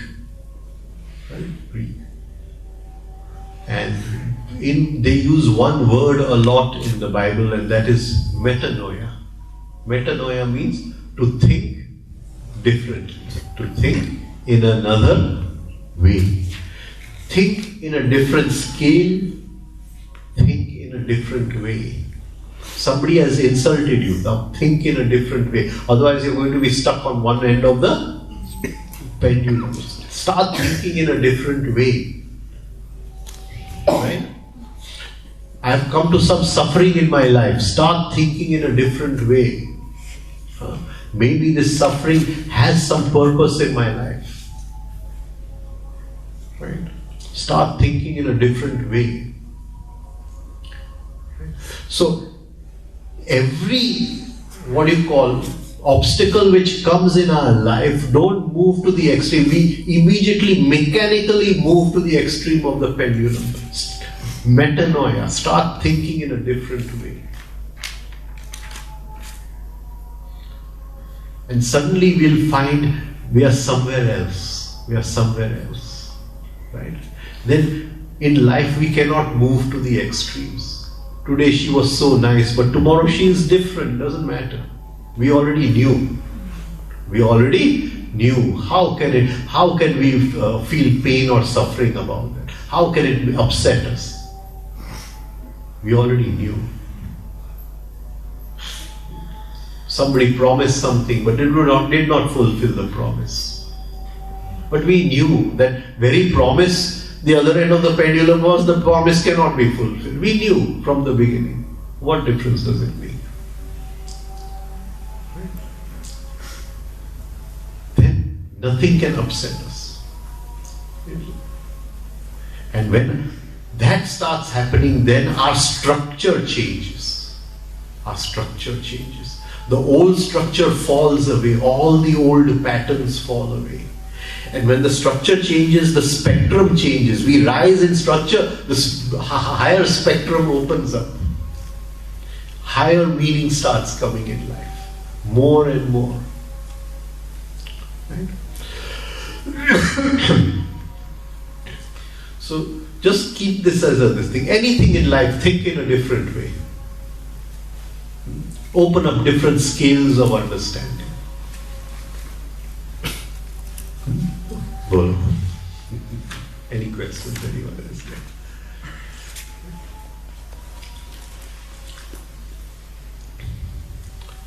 We call the Jack of Diamonds, I think last year, as the formatory apparatus, our formatory thinking.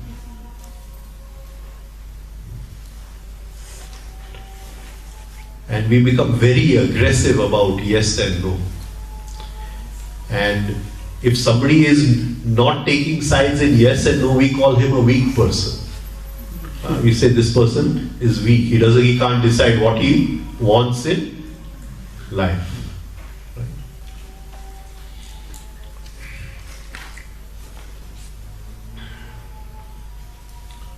Try to remain in the middle. It's a vulnerable place to be. There is no, you can't sit down comfortably. Because the pendulum is moving most fast in the middle. You can't sit down comfortably. But it's very important.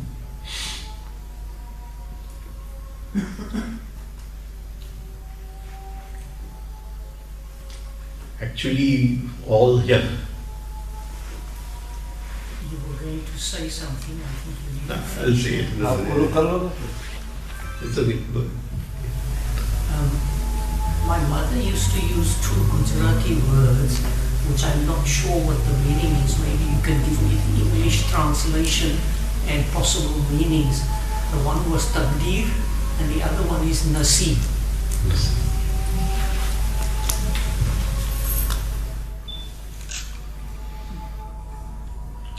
You know that famous movie, Guru Dutt, very old, which was it, Arpar or which one was it? Arpar, Taqdeer pe, Taqdeer pe, बिगड़ी हुई बना ले, अपने पे भरोसा है तो एक दाव लगा ले.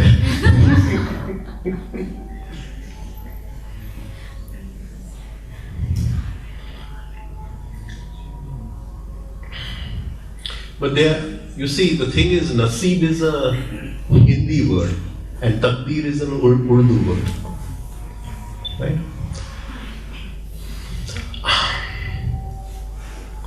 So usually they are used in the same context. Ke mara naseeb ma nathi. But we haven't talked about buffers. I'm going to talk one day about buffers. Actually, it is just a buffer. We are cushioning the shock. You cannot, supposing I lose money in business, I'll say mara naseeb ma nathi, taqdeer mein nahi tha. Taqdeer mein nahi tha. But I'm just cushioning the shock. I'm creating a buffer. In English we have two words, fortune and destiny. Fortune and destiny. And my guru used to say, your face is your fortune, your feet are your destiny. That is why he always insisted that you cover your feet. And especially if we were doing the Gayatri Mantra, we were never allowed to walk anywhere without socks. Because he would say your face is your fortune, your feet are your destiny. Everybody has one hidden destiny, and that is to rise in consciousness. That hidden destiny is that everybody is God. That is the hidden destiny. That is the real destiny. That is your real destiny. But whether it is in my taqdeer or naseeb to uncover my destiny is a different thing. That is my fortune. Do I have the good fortune to learn the science of how to uncover my destiny? You understand what I'm trying to say? So, many people in life, they don't meet anyone who tells them that you have a hidden destiny. That there is a seed lying within you which wants to become a big tree. That tree, that fruit of the tree is God, it is heaven, it is your destiny. But they don't meet, so their destiny remains unfulfilled. They may have a good fortune, but they are not fortunate enough to meet somebody who points out their destiny to them. So then they don't have that. So good fortune means what? Do I have a comfortable living? Do I have a comfortable home? Do I have enough of money to spend? Do I have good friends? But real good fortune is that you learn the way for your destiny to unfold. So that is one thing. Yeah. So, and this is very clear in the Gita where Krishna tells Arjuna, I can only see your ultimate destiny. I'm not interested in anything else. He tells me. I'm only interested in that one hidden destiny where you can rise to that level. I'm only interested in that. He tells me. And the Guru is only interested in that. He wants the disciple to walk towards that destiny. He wants to make it his fortune to walk towards that destiny. Right? Destiny is in our feet. Fortune is in the face.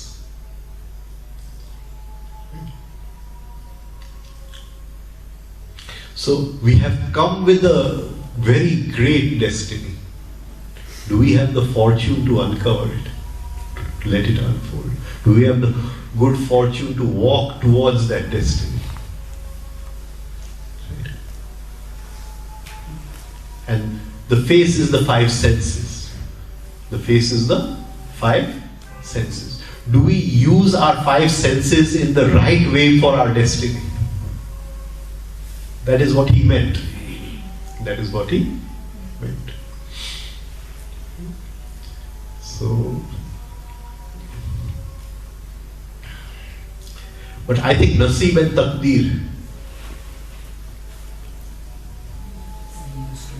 they both have the same meaning because Nasib is Hindi and Taqdeer is Urdu.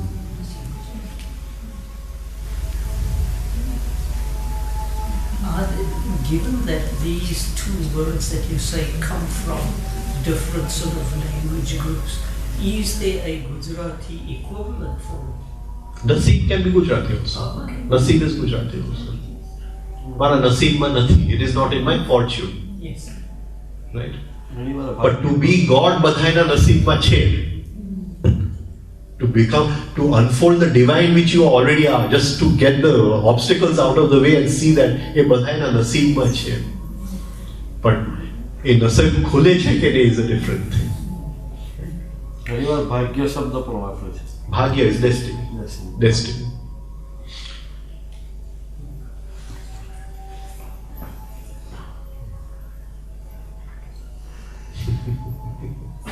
Yeah. Two things. So, you spoke about the pendulum and staying in the middle, right? So, when we stay in the middle, don't we lose out on the extreme, positive extreme? And the second thing I want to ask is, isn't it necessary to sometimes be completely attached to achieve outcome? To what? To achieve an outcome. So, the example I have in my head is a tennis player is completely attached to winning the trophy. And because it's life and death game, his body releases adrenaline and he can do it. But if it's detached, it's not going to do. Very true. So the tennis player will, what do you call, may or may not achieve his good fortune, right? To win the tennis, whatever thing, right?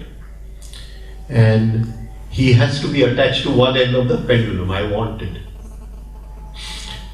But for that he has to also practice, right? He can't win all the time.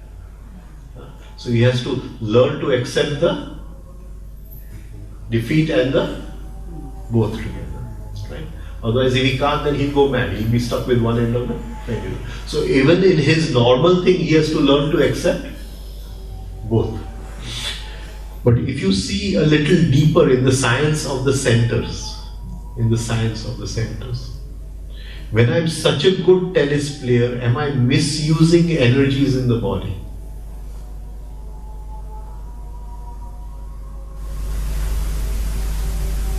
I'm asking.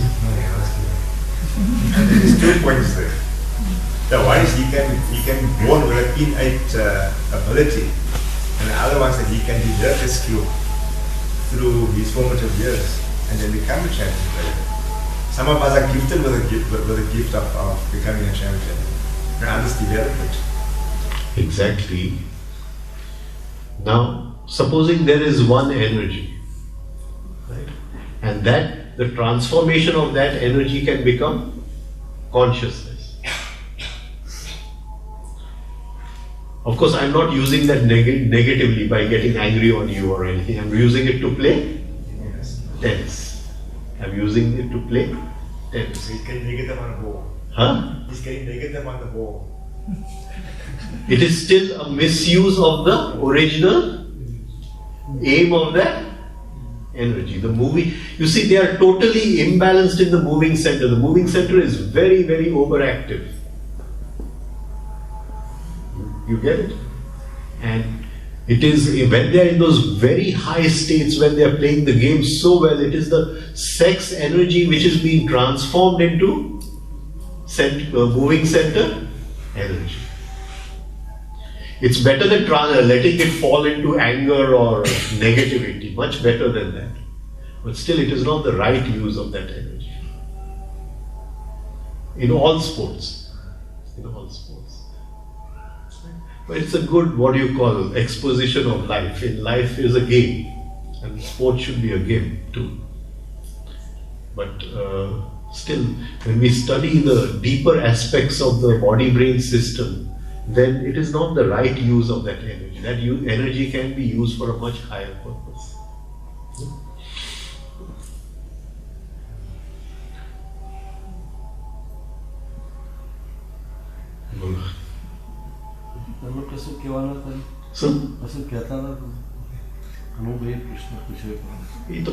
We're talking about sitting in a comfortable chair.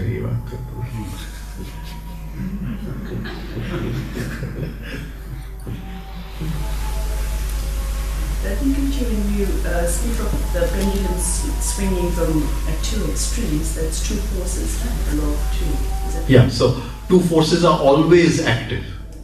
And when grace descends, is that the neutralizing force? The neutralizing force, the third force. Yeah. And which is the fourth force? Huh? The fourth one. There's no fourth. Okay. Every manifestation is a ratio of three forces. Something wants to create, something allows to be created,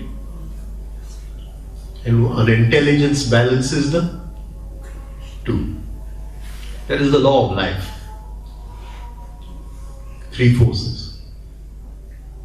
Right? I'm driving fast. One force. I apply the brake. Second force. Now, if I don't apply the brake, there's a speed breaker.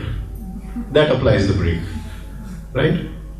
So, if I know how to drive and to apply the brake, then I avoid the speed breaker. Right? Then there's no suffering. Then I know both the forces. Otherwise the speed breaker will come and I'll get a jolt in life. Right? Because I don't know where to apply the brake. So two forces. And the intelligence which knows the balance between two is the third force.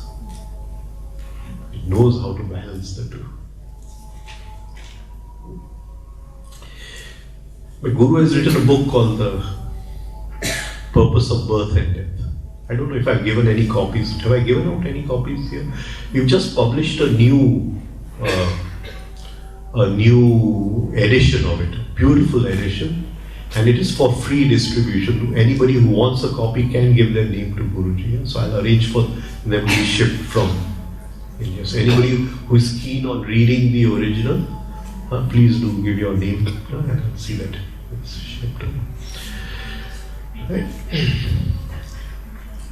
So now, in that, before the universe was built, that is before Bhu Bhuva Swaha, he is talking about Jana Tapa Satyam.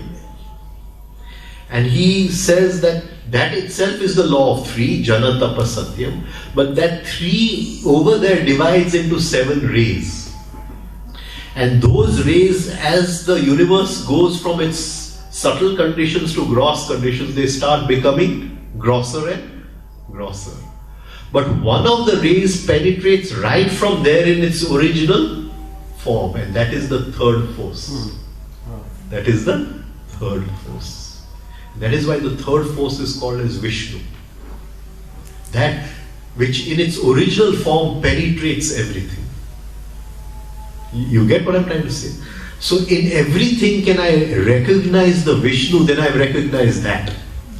The third force. Then I know how the other forces are balanced. In this can I recognize it? Right? And there's a beautiful story behind that. That after the Mahabharata war was over,